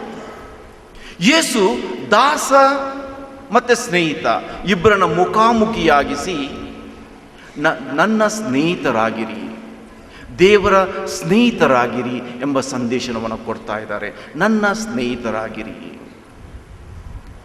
ದೇವರ ಸ್ನೇಹಿತ ಮತ್ತು ಗುಲಾಮ, ಇವುಗಳಿಗೆ ಅಜಗಜಾಂತರ ಇದೆ. ದೇವರ ಸ್ನೇಹಿತರ ಅರ್ಥ ನಮಗೆ ಗೊತ್ತಾಗಬೇಕಾದ್ರೆ ನಾವು ಆ ಮೊದಲ ವನ, ಆ ಈಡನ್ ಗಾರ್ಡನ್ಗೆ ಹೋಗಬೇಕಿತ್ತು. ದೇವರು ದಿನಾಲೂ ಆದಾಮು ಮತ್ತು ಈವಳನ್ನು ಭೇಟಿ ಆಗ್ತಿದ್ರು, ಅವರೊಡನೆ ಮಾತುಕತೆಯನ್ನು ನಡೆಸ್ತಿದ್ರು. ಈ ಆದಾಮ ಇದು ಇಲಿ, ಇದು ಹುಲಿ ಅಂದಾಗ, ಇದು ಹಲಸಿನ ಮರ, ಇದು ಹುಣಸೆ ಮರ ಅಂತ ಹೇಳುವಾಗ ದೇವರಿಗೆ ಬಹಳ ಖುಷಿ ಆಗ್ತಿತ್ತು. ಒಂದು ದಿವಸ ಒಬ್ಬಳು ಹುಡುಗಿ ಮುಂದೆಗೆ ಬಂದಾಗ ಯಾರಿವಳು ಅಂತ ಹಾಡಿದಾಗ ಕೂಡ ದೇವರಿಗೆ ಖುಷಿ ಆಯಿತು. ದೇವರು ಮತ್ತು ಆದಾಮ ಸ್ನೇಹಿತರಂತೆ ಇದ್ದರು. ಆದರೆ ಒಂದು ದಿವಸ ಆ ಸೈತಾನ ಬಂದು ಹೇ ಕ್ಯಾ ಬೋಲ್ತೀತು ಅಂತ ಹೇಳಿದಾಗ ಆ ದೇವರು ಮತ್ತು ಆ ಆದಾಮನ ನಡುವೆ ಇದ್ದ ಸಂಬಂಧ ಕಳೆದು ಹೋಯಿತು. ಆದಾಮ ಗುಲಾಮನಾದ, ಪಾಪದ ಕುಪ್ಪ ಕೇಳಿದ. ಗುಲಾಮರಾಗೋದಂದ್ರೆ ಇಂಗ್ಲೀಷ್ನಲ್ಲಿ ಒಂದು ಮಾತಿದೆ, it is to do and die, never to ask why ಅಂತ. It is to do and die, never to ask why. ಗುಲಾಮರಂದರೆ ಧ್ವನಿ ಇಲ್ಲದವರು, ಮಾತಿಲ್ಲದವರು, ಅವರಿಗೆ ಪ್ರಶ್ನೆ ಕೇಳಲಿಕ್ಕೂ ಗೊತ್ತಿಲ್ಲ, ಉತ್ತರ ಕೊಡಲಿಕ್ಕೂ ಗೊತ್ತಿಲ್ಲ. ಆ ಈಜಿಪ್ಟ್ ದೇಶದಲ್ಲಿ ನಮ್ಮ ಇಸ್ರಾಯೇಲ್ ಜನತೆ ಗುಲಾಮರಾಗಿದ್ದಾಗ ಅವರೇನು ದೊಡ್ಡ ದೊಡ್ಡ ಕಟ್ಟಡಗಳನ್ನು ಕಟ್ಟಿದ್ರು, ಪಿರಮಿಡ್ಗಳನ್ನು ಕಟ್ಟಿದ್ರು. ಚರಿತ್ರೆಗೆ ಅವರ ಹೆಸರಿಲ್ಲ, ಗುಲಾಮರ ಬದುಕೇ ಹಾಗೆ. ಆ ಗುಲಾಮರನ್ನ ಸ್ನೇಹಿತರನ್ನಾಗಿಸುವುದೇ ಈ ಬೈಬಲಿನ ಸಂದೇಶ. ದೇವರು ಪುನಃ ಪುನಃ ಜನರನ್ನು ಕರೀತಾರೆ, ಬನ್ನಿ ನನ್ನ ಸ್ನೇಹಿತರಾಗಿರಿ, ನನ್ನ ಸ್ನೇಹಿತರಾಗಿರಿ ಅಂತ ಅವರನ್ನು ಕರೀತಾ ಇದ್ದಾರೆ. ಬೈಬಲ್ನಲ್ಲಿ ಇಬ್ಬರನ್ನ ದೇವರ ಸ್ನೇಹಿತರು ಅಂತ ಕರೀತಾರೆ. ಒಬ್ಬರು ಅಬ್ರಹಾಮ, ಮತ್ತೊಬ್ಬ ಮೋಸಸ್. ಬೈಬಲ್ನಲ್ಲಿ ಅಬ್ರಹಾಮನನ್ನ ದೇವರ ಸ್ನೇಹಿತ ಅಂತ ಕರೀತಾರೆ. ಯಾಕಂದ್ರೆ ದೇವರು ಅಬ್ರಹಾಮನೊಟ್ಟಿಗೆ ಆಗಾಗ ಮಾತುಕತೆ ನಡೆಸ್ತಿದ್ರು, ಹಾಗಾಗಿ ಹೇಳ್ತಿದ್ರು. ಆ ಅಬ್ರಹಾಮ ದೇವರು ಹೇಳಿದ್ದನ್ನು ಕೇಳ್ತಾನೆ. ಒಂದು ದಿವಸ ಅವರು ಹೇಳಿದರು, ಅದಮ್ಮ ನಿನ್ನ ಊರಲ್ಲಿ ಏನಿಲ್ಲಪ್ಪ, ನಿನಗೆ ನಾನು ಒಳ್ಳೆಯ ಭೂಮಿಯನ್ನು ಕೊಡ್ತೇನೆ, ಹಾಲು ಜೇನು ಹರಿಯುವ ಭೂಮಿಯನ್ನು ಕೊಡ್ತೇನೆ ಅಂದಾಗ ಅಬ್ರಹಾಮ ತನ್ನ ಊರನ್ನು ಬಿಟ್ಟ ಆ ಊರಿನ ಕಡೆಗೆ ನಡೆದ. ಮಗು ಹುಟ್ಟಿದಾಗ ಆ ದೇವರು ಪುನಃ ಹೇಳಿದ, ಅಬ್ರಹಾಂ ನಿನ್ನ ಮಗನನ್ನು ನನಗೆ ಬಲಿಯನ್ನಾಗಿ ಕೊಡು ಅಂದಾಗ ಪುನಃ ಅಬ್ರಹಾಮ ಅದನ್ನು ದೇವರಿಗೆ ಮಗುವನ್ನು ದೇವರಿಗೆ ಒಪ್ಪಿಸಿದ. ಇವತ್ತಿನ ವಾಚನದ ಶುಭ ಸಂದೇಶದಲ್ಲಿ ಯೇಸು ಹೇಳ್ತಾರೆ, ಸ್ನೇಹಿತರು ಎರಡು ವಿಷಯಗಳನ್ನು ಮಾಡಬೇಕು. ಒಂದು, ಅವರು ನನ್ನ ಆಜ್ಞೆಗಳನ್ನು ಪಾಲಿಸಬೇಕು. ಇನ್ನೊಂದು, ನಾನು ದೇವರಿಂದ ಏನನ್ನು ಕೇಳಿದ್ನೋ ಅದನ್ನು ನನ್ನ ಸ್ನೇಹಿತರಿಗೆ ಹೇಳುತ್ತೇನೆ ಅಂತೇಳಿ ದೇವರು ಕೂಡ ಅಬ್ರಹಾಮನಿಂದ ಏನನ್ನು ಕೂಡ ಬಚ್ಚಿಡಲಿಲ್ಲ. ಮುಂದೆ ಇಸಾಕ ಹುಟ್ಟಬೇಕೆಂಬ ಸಂದೇಶವನ್ನು ದೇವರು ಅಬ್ರಹಾಮನಿಂದ ಮರೆಮಾಚಲಿಲ್ಲ. ಅವನು ಹಣ್ಣು ಮುದುಕನಾಗಿದ್ದರೂ ಕೂಡ ದೇವರು ಬಂದು ಅವನಿಗೆ ಹೇಳಿದ್ರು, ನೋಡಪ್ಪ ನಿನಗೆ ಕೆಲವೇ ಮುಂದಿನ ವರ್ಷ ನಾವು ಬರುವಾಗ ನಿನಗೆ ಮಗುವಾಗುತ್ತೆ ಎಂಬ ರಹಸ್ಯವನ್ನು ಅವನಿಗೆ ಬಿಚ್ಚಿಟ್ರು. ಅಷ್ಟು ಮಾತ್ರವಲ್ಲ, ಮುಂದೆ ಆ ಸೊದೋಮ್ ಮತ್ತು ಗೊಮೋರ ನಗರ ವಿನಾಶದ ಹಂತಕ್ಕೆ ಹೋಗುವಾಗ ದೇವರು ಹೇಳಿದರು, ನೋಡಪ್ಪ ಆ ನಗರಗಳು ವಿನಾಶದ ಹಂತಕ್ಕೆ ಹೋಗ್ತವೆ ಅಂತ. ಆಗ ಅಬ್ರಹಾಂ ಹೇಳಿದ, ಸ್ವಾಮಿ 50 ಜನರು ಇದ್ದರೆ ಅವ್ರನ್ನ ಉಳಿಸ್ತೀರಾ? ಖಂಡಿತ ಉಳಿಸ್ತೇನೆ ಅಂತ ಹೇಳಿದರು ಒಬ್ಬರು. ಆಗ ಅಬ್ರಹಾಮನಿಗೆ ಸ್ವಲ್ಪ ನಡುಕ ಉಂಟಾಯಿತು. ಇಲ್ಲೊಬ್ರು ಹುಚ್ಚರು ಇರ್ತಾರೆ, ಸ್ವಾಮಿ 45 ಇದ್ದರೆ ಉಳಿಸ್ತೀರಾ? 45 ಕೂಡ ಉಳಿಸ್ತೇನೆ ಅಂತ ಹೇಳಿದರು. ಆಗ ಇವನಿಗೆ ಇನ್ನೂ ಭಯ, 40 ಮಂದಿ ಇದ್ರೆ ಆಗಲೂ ಉಳಿಸ್ತೇನೆ ಅಂತ ದೇವರು ಹೇಳಿದರು. ಈಗೇನು 50 ಇದ್ದದ್ದು 10 ಬಂದಾಗ ದೇವರು ಹೊರಟರು, ಅಬ್ರಹಾಂ ಕೂಡ ಬಿಟ್ಟರು. ವಿಷಯ ಏನಂದರೆ, ದೇವರು ಅಬ್ರಹಾಮನಿಂದ ಏನನ್ನು ಕೂಡ ಬಚ್ಚಿಡುವುದಿಲ್ಲ. ಸ್ನೇಹಿತರಂದರೆ ಅವರ ನಡುವೆ ಒಂದು ಅನ್ಯೋನ್ಯ ಸಂಬಂಧ, ಸ್ನೇಹಿತರ ನಡುವೆ ಗುಟ್ಟು ಇರುವುದಿಲ್ಲ. ಅವರು ಪರಸ್ಪರ ಎಷ್ಟು ಅರಿತುಕೊಳ್ತಾರೆ ಅಂದರೆ, ಸ್ನೇಹಿತ ಹೇಳುವ ಮೊದಲೇ ಇನ್ನೊಬ್ಬ ಅದನ್ನು ಮಾಡಿ ತೋರಿಸ್ತಾನೆ. ಅದನ್ನೇ ಯೇಸು ಹೇಳುತ್ತಾರೆ, ನನ್ನ ಆಜ್ಞೆಯನ್ನು ಮೀರೋದಂದರೆ ರೂಲ್ ಬುಕ್ಕನ್ನು ಫಾಲೋ ಮಾಡೋದಲ್ಲ, ಅಂತರಂಗವನ್ನು ಅರಿತು ಬದುಕೋದು. ಬೈಬಲ್ನಲ್ಲಿ ಇನ್ನೊಬ್ಬರು ದೇವರ ಸ್ನೇಹಿತರಿದ್ದಾರೆ, ಅವರನ್ನು ಮೋಸಸ್ ಅಂತ ಹೇಳ್ತಾರೆ. ಮೋಸಸ್ ದೇವರನ್ನು ಕಣ್ಣಾರೆ ಕಂಡ ವ್ಯಕ್ತಿ. ಏನೋ ಆ ಕುರಿಗಳನ್ನು ಮೇಯಿಸ್ತಿದ್ದ ವ್ಯಕ್ತಿಗೆ ದೇವರು ದರ್ಶನವನ್ನು ನೀಡ್ತಾರೆ ಮಾತ್ರವಲ್ಲ, ಅವನ ಮುಖತಃ ಮಾತಾಡ್ತಾರೆ. ಮತ್ತು ಆ ಇಸ್ರಾಯೇಲ್ ಜನತೆಗೆ ಹೋಗಿ ಅವರಿಗೆ ಸಂರಕ್ಷಣೆಯನ್ನು ಕೊಡು, ಅವರನ್ನು ಕಾಪಾಡುವಂದಾಗ ಆ ಮೋಸಸ್ ಮುಂದಕ್ಕೆ ನಡೆದ. ದೇವರ ಸ್ನೇಹಿತ ಅಂದರೆ ದೇವರನ್ನು ಭೇಟಿ ಮಾಡಿದವ, ದೇವರ ಸ್ನೇಹಿತ ಅಂದರೆ ದೇವರೊಡನೆ ಮಾತುಕತೆ ನಡೆಸಿದವ, ದೇವರ ಸ್ನೇಹಿತ ಅಂದರೆ ದೇವರ ಅಂತರಂಗವನ್ನು ಬಲ್ಲವ, ದೇವರ ಸ್ನೇಹಿತ ಅಂದರೆ ದೇವನ ಆಜ್ಞೆಯನ್ನು ಪಾಲಿಸಿದವ. ಇವತ್ತಿನ ವಾಚನದಲ್ಲಿ ದೇವರ ಸ್ನೇಹಿತರಾಗಲು ನಮ್ಮ ಹೊಸ ಗುರುಗಳಿಗೆ ದೇವರು ಆಹ್ವಾನವನ್ನು ಕೊಡ್ತಾ ಇದ್ದಾರೆ. ಇವರು ಯಾರು ಕೂಡ ಸಾಯಲಿಲ್ಲ. ಅಬ್ರಹಾಂ ಹಣ್ಣು ಮುದುಕನಾಗಿ ಸತ್ತು ಹೋದ. ಮೋಸಸ್ ಕೂಡ ಹಣ್ಣು ತನ್ನ ವೃದ್ಧಾಪ ಕಾಲದಲ್ಲೇ ಸತ್ತು ಹೋದ. ಅಂದರೆ ಇವರು ಹೇಗೆ ಬಾಳಿದರು? ಅವರು ಮುರಿದ ದೇಹ ಮತ್ತು ಚೆಲ್ಲಿದ ರಕ್ತ ಅಂದರೆ ಅವರು ಹೇಗೆ ಬಾಳಿದರು? ಕನ್ನಡದಲ್ಲಿ ಒಂದು ವಚನ ಇದೆ, ಪ್ರಾಯಶಃ ನೀವು ಇದನ್ನು ಕೇಳಿದಿರಬೇಕು. ದೇವಲೋಕ ಮರ್ತ್ಯಲೋಕ ಬೇರಿಲ್ಲ ಕಾಣಿಬೋ, ದೇವಲೋಕ ಮರ್ತ್ಯಲೋಕ ಬೇರಿಲ್ಲ ಕಾಣಿಬೋ, ಶಿವಲೋಕ ಶಿವಾಚಾರವಯ್ಯ, ಭಕ್ತ ನಿರ್ದಟಾವೇ ದೇವಲೋಕ, ಭಕ್ತನ ಅಂಗಳವೇ ವಾರಣಾಸಿ, ಕಾಯವೇ ಕೈಲಾಸ. ಈ ಅಬ್ರಹಾಮ ಮತ್ತು ಮೋಸಸ್ ಇಹಲೋಕ ಪರಲೋಕ, ನಾನು ನೀನು ಅವನು ಅವಳು ಎಂಬ ಸಂಬಂಧಗಳನ್ನು ಒಡೆದ್ರು. ಈ ಭೇದಗಳನ್ನು ಒಡೆದು ಒಂದಾಗಿಸಿದ್ರು.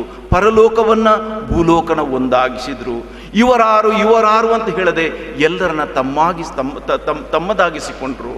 ಅದಕ್ಕೆ ಬೈಬಲ್ನಲ್ಲಿ ಒಂದೇ ಒಂದು ಆಜ್ಞೆ ಇರೋದು, ದೇವರನ್ನು ನಿಮ್ಮ ಪೂರ್ಣ ಮನಸ್ಸಿನಿಂದ, ನಿಮ್ಮ ಪೂರ್ಣ ಹೃದಯದಿಂದ ಪ್ರೀತಿಸಿರಿ ಮತ್ತು ನಿಮ್ಮನ್ನು ಪ್ರೀತಿಸಿದ ಹಾಗೆ ಪರರನ್ನು ಪ್ರೀತಿಸಿ. ದೇವರನ್ನು ಪ್ರೀತಿಸುವುದಂದರೆ ಒಬ್ಬರನ್ನೊಬ್ಬರನ್ನು ಪ್ರೀತಿಸುವುದು, ಒಬ್ಬರನ್ನೊಬ್ಬರನ್ನು ಪ್ರೀತಿಸುವುದಂದರೆ ದೇವರನ್ನು ಪ್ರೀತಿಸುವುದು. ಅಂದರೆ ಒಂದು ರೀತಿಯಲ್ಲಿ ದೇವರ ಸ್ನೇಹಿತನಾಗೋದಂದರೆ ಸೇತುವೆಗಳನ್ನು ಕಟ್ಟೋದು. ಈ ತೊಬಾಯಸ್ ಅಂಕಲನ್ನು ಕಂಡಾಗ ನನಗೊಂದು ಚಿಕ್ಕ ಘಟನೆ, ಒಂದು ಕತೆ ನೆನಪಾಯಿತು. ಒಂದು ಊರಲ್ಲಿ ಇಬ್ಬರು ಅಣ್ಣ ತಮ್ಮಂದಿದ್ರು, ಬಹಳ ಅನ್ಯೋನ್ಯವಾಗಿ ಅವರು ಬಾಳ್ತಿದ್ರು. ಅದೇ ಒಂದು ಸಲ ಏನೋ ಅವರ ನಡುವೆ ಒಂದು ವೈಮನಸ್ಸು ಉಂಟಾಯಿತು. ಅವರು ಮಾತಾಡೋದನ್ನು ನಿಲ್ಲಿಸಿದ್ರು, ಜಗಳಾಡಲಿಕ್ಕೆ ಆರಂಭಿಸಿದ್ರು. ಕೊನೆಗೆ ಅವನ ಕಾಟ ಬೇಡ ಅಂತೇಳಿ ಚಿಕ್ಕ ಹೋಗಿ ಒಂದು ಜೇಬಿಸಿ ತಂದು ಅವರ ನಡುವೆ ಒಂದು ಕಣಿವೆಯನ್ನು ತೋಡಿಬಿಟ್ಟ. ಇದನ್ನು ನೋಡಿದಾಗ ಅಣ್ಣನಿಗೆ ಬಹಳ ಕೋಪ ಬಂತು. ಇಷ್ಟು ಚಿಕ್ಕವ ನಮ್ಮ ಮನೆಗಳ ನಡುವೆ ಒಂದು ದೊಡ್ಡ ಕಣಿವೆಯನ್ನು ಕೊರೆದಿದ್ದಾನೆ, ಇವನಿಗೆ ಬುದ್ಧಿ ಕಲಿಸ್ತಾನೆ ಅಂತ ಯೋಚನೆ ಮಾಡ್ತಿದ್ದಾಗ ತೊಬಿಯಸ್ ಅಂಕಲ್ ಅಂತ ಒಬ್ಬ ಕಾರ್ಪೆಂಟರ್ ಅಲ್ಲಿಗೆ ಬಂದ. ಹೇಳಿದ, ಸ್ವಾಮಿ ಏನಾದರೂ ಕೆಲಸ ಇದೆನಾ ಅಂತ ಕೇಳ್ದ. ಆಗ ದೊಡ್ಡ ಹೇಳಿದ, ಕೆಲಸ ಇದೆ ನೋಡು, ಅಲ್ಲೊಂದು ಮನೆ ಕಾಣುತ್ತೆ ನೋಡು, ಅದು ನನ್ನ ತಮ್ಮಂದು. ಆ ಕಳ್ಳ ನಮ್ಮ ನಡುವೆ ದೊಡ್ಡ ಕಣಿವೆಯನ್ನು ಕಡ್ದಿದ್ದಾನೆ. ಈಗ ನೀನು ಏನು ಮಾಡಬೇಕಂದ್ರೆ ಅವನ ಮುಖ ಕಾಣದಾಗೆ ದೊಡ್ಡ ಗೋಡೆಯನ್ನು ಕಟ್ಟಬೇಕಂತ ಹೇಳ್ದ. ಅವನ ಮುಖನ ನೋಡಲೇಬಾರ್ದು ಅಂತ ದೊಡ್ಡದೊಂದು ಗೋಡೆಯನ್ನು ಕಟ್ಟಂತ ಹೇಳ್ದ.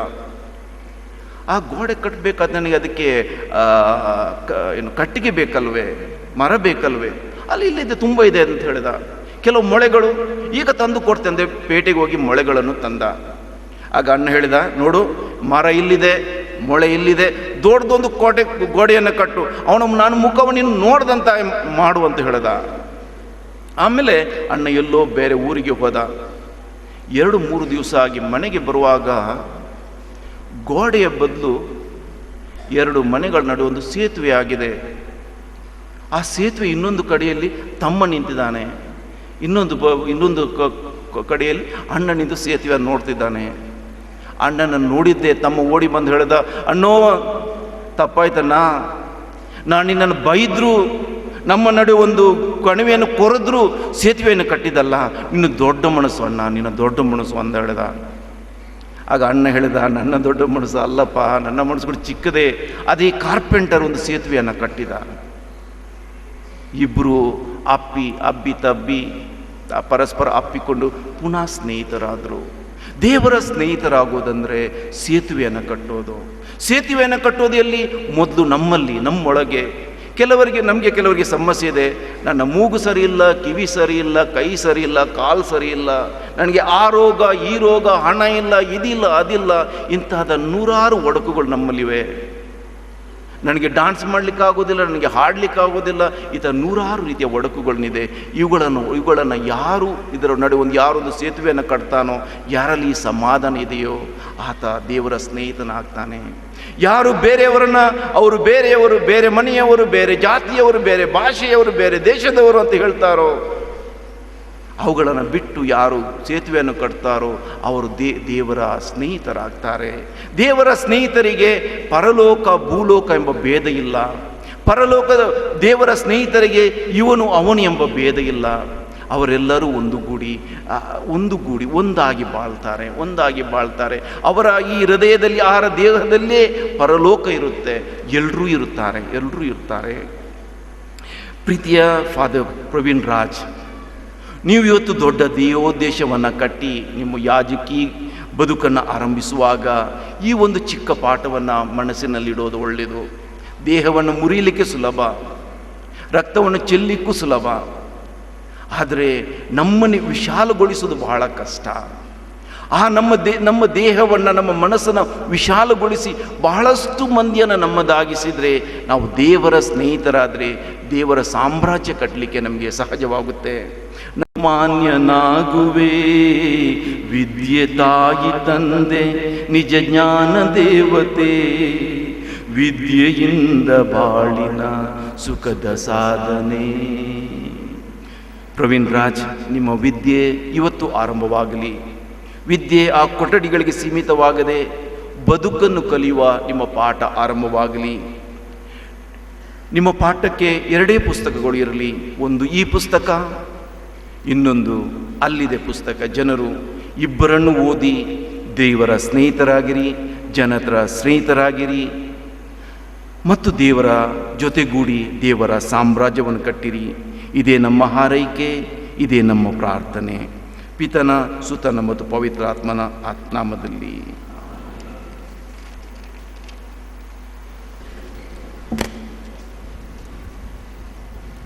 ಸಹೋದರ ಸಹೋದರಿಯರೇ, ಈಗ ನಾವೆಲ್ಲರೂ ಭಕ್ತಿಯಿಂದ ನಮ್ಮ ವಿಶ್ವಾಸ ನಿವೇದನೆಯನ್ನು ಮಾಡೋಣ. ಭೂಲೋಕವನ್ನು ಸೃಷ್ಟಿಸಿದ ಸರ್ವಶಕ್ತ ದೇವಿತನನ್ನು ವಿಶ್ವಾಸಿಸುತ್ತೇನೆ. ಅವರೇಕ ಮಾತ್ರ ಪುತ್ರರು, ನಮ್ಮ ಕರ್ತರು ಆದ ಯೇಸು ಕ್ರಿಸ್ತರನ್ನು ವಿಶ್ವಾಸಿಸುತ್ತೇನೆ.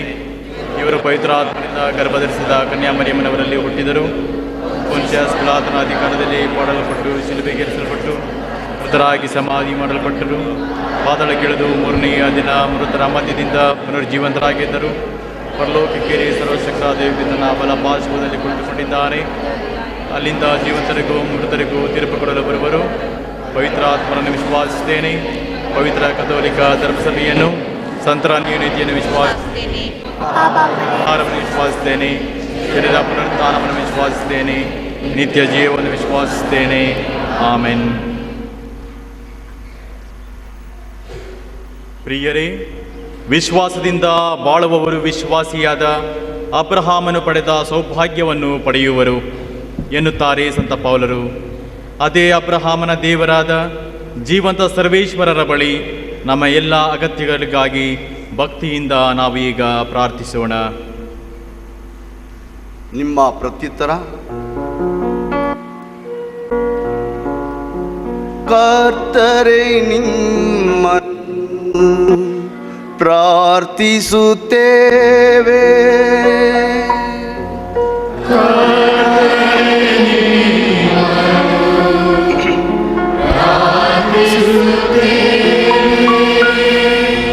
ದೇವರ ಕರೆಗೆ ಹೋಗೊಟ್ಟು ದೇವರ ಸೇವೆಗೆ ಆಯ್ಕೆಯಾಗಿ ಅಭ್ಯಂಗಿಸಲ್ಪಟ್ಟಿರುವ ನವ ಯಾಜಕರಾದ ವಂದನೀಯ ಸ್ವಾಮಿ ಪ್ರವೀಣ್ ಹೃದಯರಾಜಿವರಿಗಾಗಿ ಪ್ರಾರ್ಥಿಸೋಣ. ಆ ದಯಾಮಯ ಸೇವೆಯನ್ನು ಪೂರ್ಣ ಮನಸ್ಸಿನಿಂದ ಪ್ರೀತಿಯಿಂದ ಪ್ರಾರಂಭಿಸಿ ಮುನ್ನಡೆಸಲು ಬೇಕಾದ ಪವಿತ್ರಾತ್ಮ ವರವಾದ ಜ್ಞಾನ, ತಿಳುವಳಿಕೆ, ಧೈರ್ಯ, ಈ ಎಲ್ಲ ವರದಾನಗಳನ್ನು ಭಗವಂತನು ಹೇರಳವಾಗಿ ನೀಡಲೆಂದು ಪ್ರಾರ್ಥಿಸೋಣ.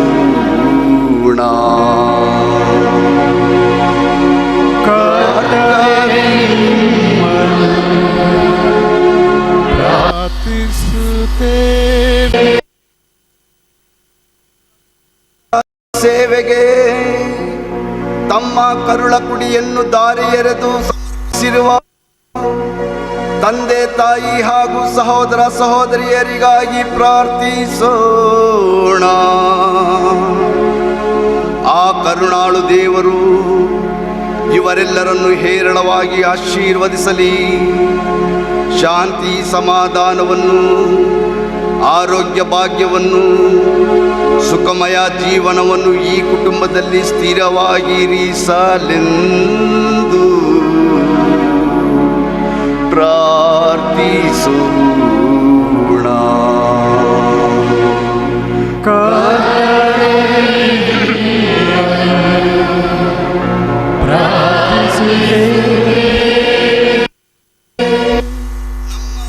ಕೇಂದ್ರದ ಗುರುಗಳಾದ ವಂದನೀಯ ಸ್ವಾಮಿ ಅನ್ಬುಜಾನ್ರವರಿಗಾಗಿಯೂ ಹಾಗೂ ನಮ್ಮ ಧರ್ಮ ಕೇಂದ್ರದ ಎಲ್ಲ ಕನ್ಯಾಸ್ತ್ರೀಯರಿಗಾಗಿ ಪ್ರಾರ್ಥಿಸೋಣ.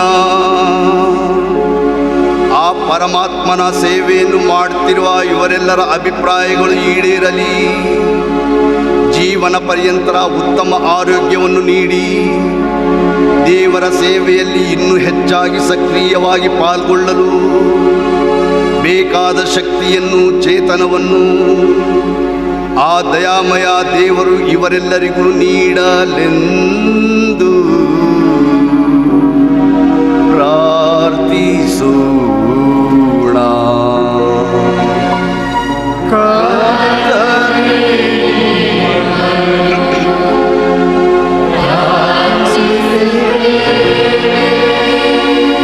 ನಮ್ಮ ಧರ್ಮ ಕೇಂದ್ರದ ಮಾಜಿ ಗುರುಗಳು ಹಾಗೂ ಅತಿ ವಂದನೀಯ ಶ್ರೇಷ್ಠ ಗುರುಗಳಾದ ಸ್ವಾಮಿ ಫ್ರಾನ್ಸಿಸ್ ಅವರಿಗಾಗಿ ಪ್ರಾರ್ಥಿಸೋಣ. ನಮ್ಮ ಧರ್ಮ ಕೇಂದ್ರದ ಬಡ ಕುಟುಂಬಗಳಿಗೆ ಮತ್ತು ಬಡ ವಿದ್ಯಾರ್ಥಿಗಳಿಗೆ ಸಹಾಯ ಹಸ್ತವನ್ನು ಚಾಚಿರುವ ವಂದನೀಯ ಸ್ವಾಮಿ ಹೆಲ್ಮಟ್ ರವರಿಗಾಗಿ ಪ್ರಾರ್ಥಿಸೋಣ. ಪ್ರಭು ಕ್ರಿಸ್ತರು ಈಡೇರಿಸಲಿ, ಜೀವನದಲ್ಲಿ ಒಳ್ಳೆಯ ಆರೋಗ್ಯವನ್ನು ಕರುಣಿಸಲಿ, ದೀರ್ಘಾಯುಷ್ಯ ಭಾಗ್ಯವನ್ನು ನೀಡಿ ಇನ್ನೂ ಉತ್ತಮವಾದ ಸೇವಾ ಕಾರ್ಯಗಳನ್ನು ಇವರಿಂದ ಹೊರಹೊಮ್ಮಿಸಲೆಂದು ಪ್ರಾರ್ಥಿಸೋಣ.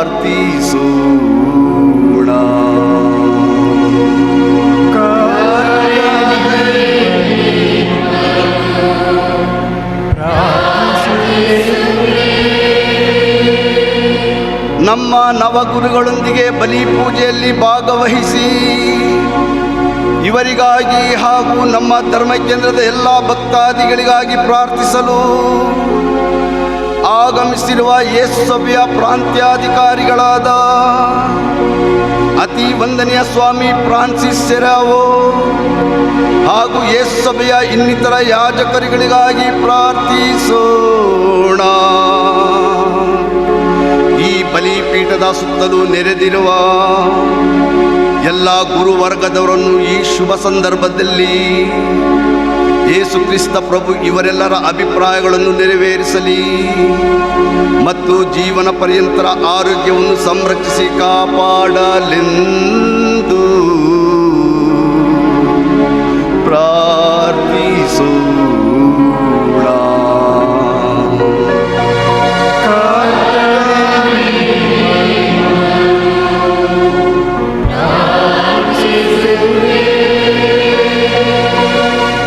ನಮ್ಮ ಧರ್ಮ ಕೇಂದ್ರದ ಎಲ್ಲ ಕುಟುಂಬಗಳಿಗಾಗಿ ಪ್ರಾರ್ಥಿಸೋಣ. ಪ್ರಭು ಕ್ರಿಸ್ತರು ಎಲ್ಲ ಕುಟುಂಬಗಳಲ್ಲಿ ಶಾಂತಿ ಸಮಾಧಾನವನ್ನು ಸ್ಥಾಪಿಸಲಿ, ಆರೋಗ್ಯವನ್ನು ಸ್ಥಿರವಾಗಿರಿಸಲಿ, ಸಹನೆ ತಾಳ್ಮೆ ಪ್ರೀತಿಯಿಂದ ಎಲ್ಲ ಕುಟುಂಬಗಳು ನೆಮ್ಮದಿಯಿಂದ ಜೀವನ ನಡೆಸಲು ಎಲ್ಲರನ್ನೂ ಆ ಭಗವಂತನು ಆಶೀರ್ವಾದಿಸಲೆಂದು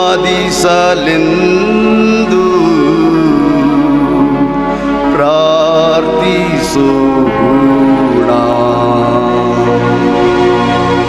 ಕರ್ತನೇ ನಿಮ್ಮನ್ನು ಪ್ರಾರ್ಥಿಸುತ್ತೇವೆ. ಸಹೋದರ ಸಹೋದರಿಯರೇ, ನಾನು ಪೀಠಿಕೆಯಲ್ಲಿ ಆಗಿ ಹೇಳಿದಂತೆ ಈ ಬಲಿಪೂಜೆಯನ್ನು ನಿಮ್ಮೆಲ್ಲರ ಅಭಿಪ್ರಾಯಗಳಿಗಾಗಿ ಕೃತಜ್ಞತೆಯಾಗಿ ಅರ್ಪಿಸುತ್ತಿರುವಾಗ ನಾವು ಕ್ಷಣಕಾಲ ಕಣ್ಮುಚ್ಚಿ ನಮ್ಮ ವೈಯಕ್ತಿಕ ಕೋರಿಕೆಗಳಿಗಾಗಿ, ನಮ್ಮ ಕುಟುಂಬಗಳಿಗಾಗಿ, ಈ ನಮ್ಮ ಧರ್ಮ ಕೇಂದ್ರಕ್ಕಾಗಿ ಹಾಗೂ ಈ ಸಮಾಜದಲ್ಲಿರುವ ಪ್ರತಿಯೊಬ್ಬರಿಗಾಗಿ ಭಕ್ತಿಯಿಂದ ಪ್ರಾರ್ಥಿಸೋಣ.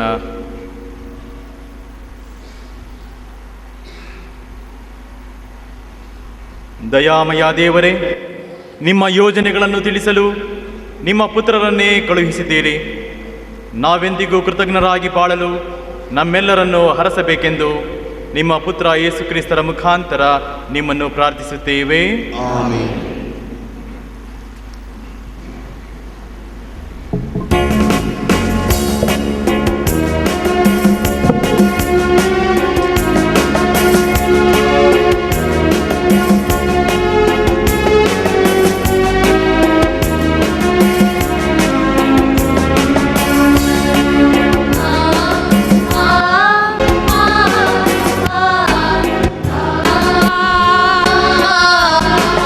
ಆ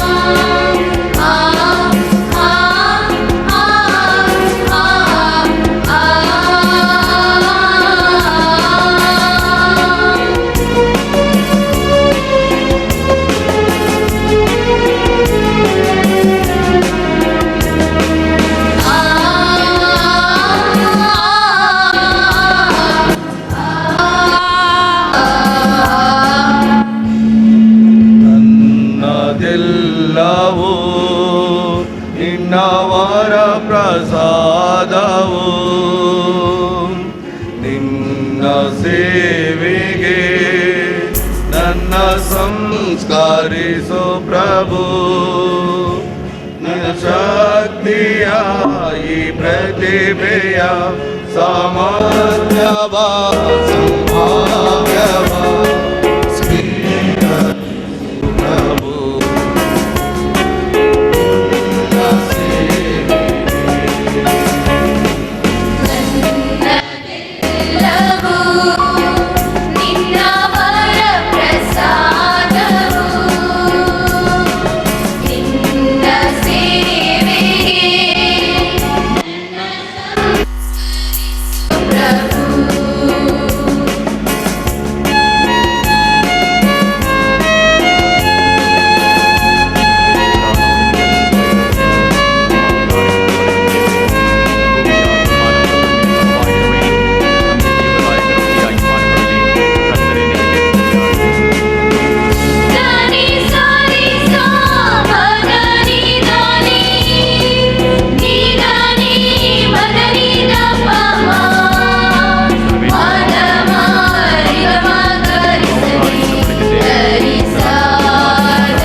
ಸಹೋದರ ಸಹೋದರಿಯರೇ, ನಮ್ಮ ಮತ್ತು ನಿಮ್ಮ ಬಲಿಯು ಸರ್ವಶಕ್ತ ದೇವರಾದ ಪಿತರಿಗೆ ಒಪ್ಪಿಗೆಯಾಗುವಂತೆ ಪ್ರಾರ್ಥಿಸಿರಿ.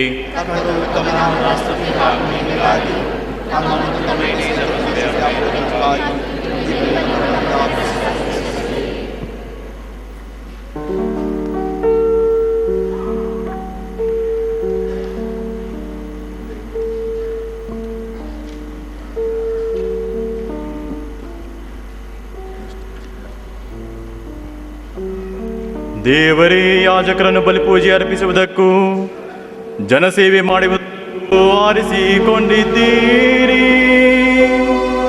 ಈ ಬಲಿಪೂಜೆಯ ಪ್ರಭಾವದಿಂದ ಅವರ ಸೇವೆಯು ನಿಮಗೆ ಪ್ರಿಯವಾಗಲಿ ಮತ್ತು ಧರ್ಮಸಭೆಗೆ ಸದಾ ಪ್ರಯೋಜನಕರವಾಗಿರಲಿ. ನಮ್ಮ ಕರ್ತ ಕ್ರಿಸ್ತರ ಮುಖಾಂತರ ನಿಮ್ಮನ್ನು ಪ್ರಾರ್ಥಿಸುತ್ತೇವೆ.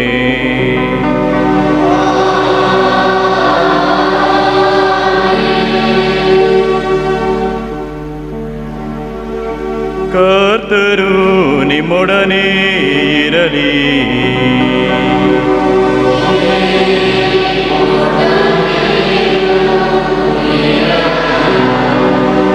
ನಿಮ್ಮ ಹೃದಯಗಳನ್ನು ಮೇಲಕ್ಕೆತ್ತಿರಿ.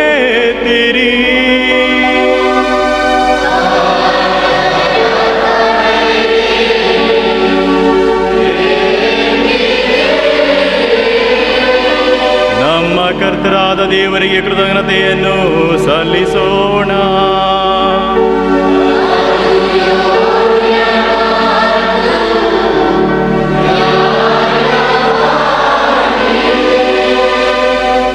ಕರ್ತರೇ, ಪವಿತ್ರ ಪಿತನೇ, ಸರ್ವಶಕ್ತರಾದ ನಿತ್ಯ ದೇವರೇ, ನಾವು ಎಲ್ಲ ಕಾಲಗಳಲ್ಲಿಯೂ ಎಲ್ಲ ಸ್ಥಳಗಳಲ್ಲಿಯೂ ನಿಮ್ಮ ಪ್ರಿಯ ಕುಮಾರ ಕ್ರಿಸ್ತನ ಮುಖಾಂತರ ನಿಮಗೆ ಕೃತಜ್ಞತೆಯನ್ನು ಸಲ್ಲಿಸುವುದು ನಿಜವಾಗಿಯೂ ಯೋಗ್ಯವೂ ನ್ಯಾಯವೂ ಆಗಿದೆ, ಯುಕ್ತವೂ ಹಿತಕರವೂ ಆಗಿದೆ. ನಿಮ್ಮ ವಾಕ್ಯವಾದವರ ಮುಖಾಂತರವೇ ನೀವು ಸಕಲವನ್ನು ಸೃಷ್ಟಿಸಿದ್ದೀರಿ.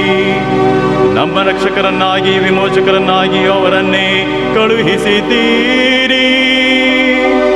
ಇವರು ಪವಿತ್ರಾತ್ಮರ ಶಕ್ತಿಯಿಂದ ಮನುಷ್ಯರಾಗಿ ಕನ್ಯಾ ಮರಿಯಮ್ಮನವರಲ್ಲಿ ಜನಿಸಿದರು. ನಿಮ್ಮ ಚಿತ್ತವನ್ನು ನೆರವೇರಿಸುತ್ತಾ ನಿಮಗಾಗಿ ಪವಿತ್ರ ಪರಿಚಯ ಗಳಿಸಲು ಶಿಲುಬೆಯ ಮೇಲೆ ತಮ್ಮ ಕರಗಳನ್ನು ಚಾಚಿದರು. ಹೀಗೆ ಮರಣವನ್ನು ವಿನಾಶ ಮಾಡಿ ಪುನರುತ್ಥಾನವನ್ನು ವ್ಯಕ್ತಪಡಿಸಿದರು. ಆದುದರಿಂದ ಸಕಲ ದೂತರೊಂದಿಗೂ ಸಂತರೊಂದಿಗೂ ನಿಮ್ಮ ಮಹಿಮೆಯನ್ನು ಘೋಷಿಸುತ್ತಾ ಏಕಕಂಠದಿಂದ ನಾವು ಹಾಡುವುದೇನೆಂದರೆ,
ಪರಮ ತಂದೆಯೇ, ನೀವು ನಿಜವಾಗಿಯೂ ಪರಿಶುದ್ಧರು.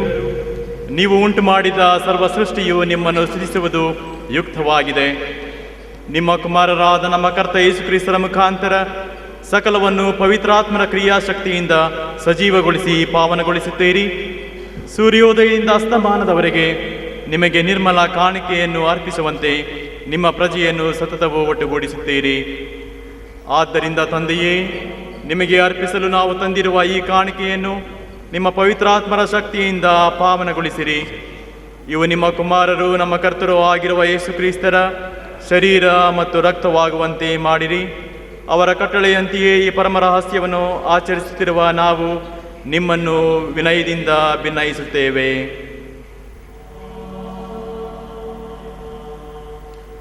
ತಮ್ಮನ್ನು ಪರಾಧೀನ ಮಾಡಲಾದ ರಾತ್ರಿ ಅವರು ರೊಟ್ಟಿಯನ್ನು ತೆಗೆದುಕೊಂಡು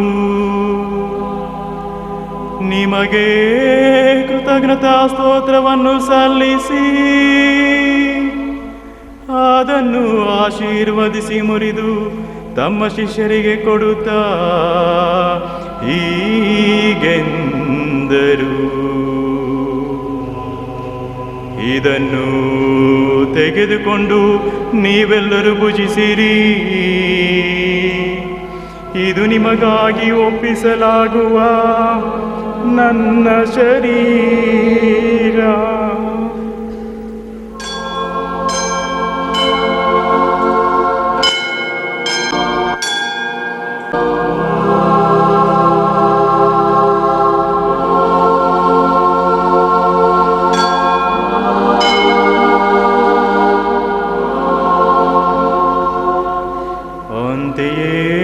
ಭೋಜನದ ಕೊನೆಯಲ್ಲಿ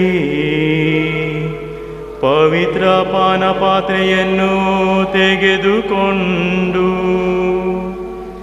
ನಿಮಗೆ ಕೃತಜ್ಞತಾ ಸ್ತೋತ್ರವನ್ನು ಸಲ್ಲಿಸಿ ಅದನ್ನು ಆಶೀರ್ವದಿಸಿ ತಮ್ಮ ಶಿಷ್ಯರಿಗೆ ಕೊಡುತ್ತಾ ಹೀಗೆಂದರು, ಇದನ್ನು ತೆಗೆದುಕೊಂಡು ನೀವೆಲ್ಲರೂ ಪಾನ ಮಾಡಿರಿ. ಈ ಪಾತ್ರೆಯಲ್ಲಿರುವುದು ಹೊಸ ಮತ್ತು ಅನಂತ ಒಡಂಬಡಿಕೆಯ ನನ್ನ ರಕ್ತ. ಇದು ನಿಮ್ಮ ಹಾಗೂ ಎಲ್ಲ ಮಾನವರ ಪಾಪ ಪರಿಹಾರಕ್ಕಾಗಿ ಸುರಿಸಲಾಗುವುದು. ಇದನ್ನು ನನ್ನ ಸ್ಮರಣೆಗಾಗಿ ಮಾಡಿರಿ.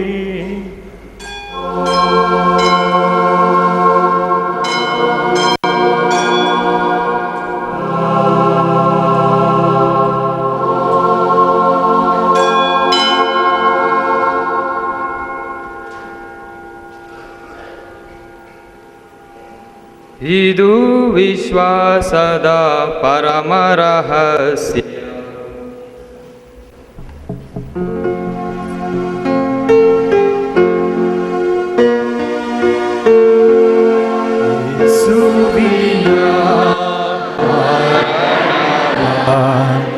ಜಗಕ್ಕೆ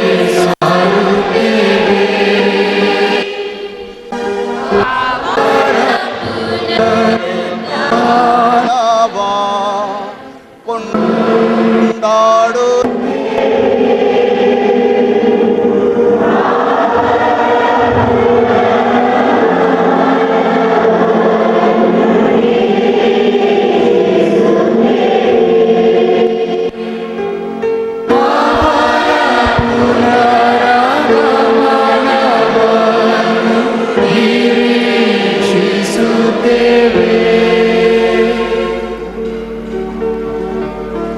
ಆದ್ದರಿಂದ ತಂದೆಯೇ, ನಮ್ಮ ರಕ್ಷಣೆಗಾಗಿ ನಿಮ್ಮ ಕುಮಾರರು ಅನುಭವಿಸಿದ ಯಾತನೆಯನ್ನು, ಅವರ ಮಹಿಮಾಭರಿತ ಪುನರುತ್ಥಾನ ಹಾಗೂ ಸ್ವರ್ಗಾರೋಹಣವನ್ನು ಸ್ಮರಿಸುತ್ತೇವೆ. ಅವರ ಪುನರಾಗಮನವನ್ನು ನಿರೀಕ್ಷಿಸುತ್ತಿರುವ ನಾವು ಈ ಜೀವಂತ ಹಾಗೂ ಪವಿತ್ರ ಬಲಿಯನ್ನು ನಿಮಗೆ ಕೃತಜ್ಞತಾರ್ಥವಾಗಿ ಅರ್ಪಿಸುತ್ತೇವೆ. ತಂದೆಯೇ, ಕ್ರಿಸ್ತರ ಬಲಿದಾನದಿಂದ ನೀವು ಸಂತೃಪ್ತರಾದಿರಿ. ಕ್ರಿಸ್ತರಾದ ಈ ಬಲಿಯನ್ನು ಸಾಕ್ಷಾತ್ಕರಿಸುವ ಧರ್ಮಸಭೆಯ ಈ ಕಾಣಿಕೆಯನ್ನು ದಯೆಯಿಂದ ಈಕ್ಷಿಸಿರಿ. ನಿಮ್ಮ ಕುಮಾರರ ಶರೀರ ಮತ್ತು ರಕ್ತದಿಂದ ಪೋಷಿತರಾಗುವ ನಾವು ಅವರ ಪವಿತ್ರಾತ್ಮ ಭರಿತರಾಗಿ ಕ್ರಿಸ್ತರಲ್ಲಿ ಒಂದೇ ಶರೀರ ಮತ್ತು ಒಂದೇ ಮನಸ್ಸುಳ್ಳವರಾಗಿರುವಂತೆ ಅನುಗ್ರಹಿಸಿರಿ. ಇವರೇ ನಮ್ಮನ್ನು ನಿಮಗೆ ನಿತ್ಯ ಕಾಣಿಕೆಯನ್ನಾಗಿ ಮಾಡಲಿ. ಅತಿ ಪೂಜ್ಯ ಕನ್ಯಕೆಯಾದ ದೇವಮಾತೆ ಮರಿಯಮ್ಮ, ಪುನೀತ ಪ್ರೇಷಿತರೊಂದಿಗೂ ರಕ್ತ ಸಾಕ್ಷಿಗಳೊಂದಿಗೂ ಸಂತ ಇಗ್ನಾಸಿಯವರೊಂದಿಗೂ ಸಕಲ ಸಂತರೊಂದಿಗೂ ನಿಮ್ಮ ನಿತ್ಯಾನಂದಕ್ಕೆ ನಾವು ಬಾಧ್ಯಸ್ಥರಾಗುವಂತೆ ಮಾಡಲಿ. ಇವರ ನಿರಂತರ ಪ್ರಾರ್ಥನೆಯ ಮೂಲಕ ನಾವು ನಿಮ್ಮ ಆಶ್ರಯದಲ್ಲಿ ಭರವಸೆನಿಟ್ಟಿದ್ದೇವೆ.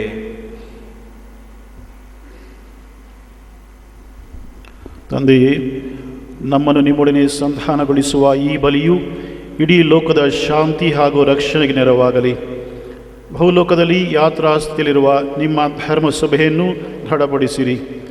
ನಿಮ್ಮ ಸೇವಕರಾದ ನಮ್ಮ ಜಗದ್ಗುರು ಫ್ರಾನ್ಸಿಸ್ ಅವರೊಂದಿಗೂ, ನಮ್ಮ ಧರ್ಮಾಧ್ಯಕ್ಷ ಬರ್ನಾರ್ಡ್ ಅವರೊಂದಿಗೂ, ಸಕಲ ಗುರುಗಳೊಂದಿಗೂ, ನೀವು ಗಳಿಸಿದ ಸಕಲ ಜನರೊಂದಿಗೂ ಪ್ರೀತಿ ವಿಶ್ವಾಸದಲ್ಲಿ ಅದನ್ನು ಸ್ಥಿರಗೊಳಿಸಿರಿ. ದಯಾಮಯ ತಂದೆ, ಇಂದು ನವ ಗುರುಗಳನ್ನಾಗಿ ಫಾದರ್ ಪ್ರವೀಣನ್ನು ಆರಿಸಿಕೊಂಡಿದ್ದೀರಿ. ನಿಮ್ಮ ತೋಟದಲ್ಲಿ ಇವರು ಸೇವೆ ಮಾಡಲು ಏರಳವಾಗಿ ಆಶೀರ್ವದಿಸರಿ. ತಂದೆ, ನಿಮ್ಮ ಚಿತ್ತದ ಪ್ರಕಾರ ನಡೆದಿರುವ ನಿಮ್ಮ ಕುಟುಂಬದ ಪ್ರಾರ್ಥನೆಲ್ಲ ದಯೆಯಿಂದ ಆಲಿಸಿರಿ. ವಿಶ್ವಾದಂತ ಹರಡಿರುವ ನಿಮ್ಮ ಮಕ್ಕಳನ್ನೆಲ್ಲ ಕರುಣೆಯಿಂದ ನಿಮ್ಮೊಡನೆ ಒಂದುಗೂಡಿಸಿರಿ. ಮೃತರಾದ ನಮ್ಮ ಸಹೋದರ ಸಹೋದರಿಯರನ್ನು ನಿಮಗೆ ಮೆಚ್ಚುಗೆ ಆಗುವಂತೆ ಬಾಳಿ ಇಹಲೋಕದಿಂದ ತೆರಳುವ ಎಲ್ಲರನ್ನೂ ದಯಮಾಡಿ ನಿಮ್ಮ ರಾಜ್ಯಕ್ಕೆ ಸೇರಿಸಿಕೊಳ್ಳಿ. ನಮ್ಮ ಕರ್ತ ಕ್ರೈಸ್ತರ ಮುಖಾಂತರ ನಿಮ್ಮ ಮಹಿಮೆಯಿಂದ ಸದಾ ತೃಪ್ತಿ ಹೊಂದಲು ನಾವು ಸಹ ಅಲ್ಲಿಗೆ ಬರುವರೆಂದು ನಂಬುತ್ತೇವೆ. ಇವರ ಮುಖಾಂತರವೇ ನೀವು ಲೋಕಕ್ಕೆ ಸಕಲವನ್ನು ದಯಪಾಲಿಸುತ್ತೀರಿ.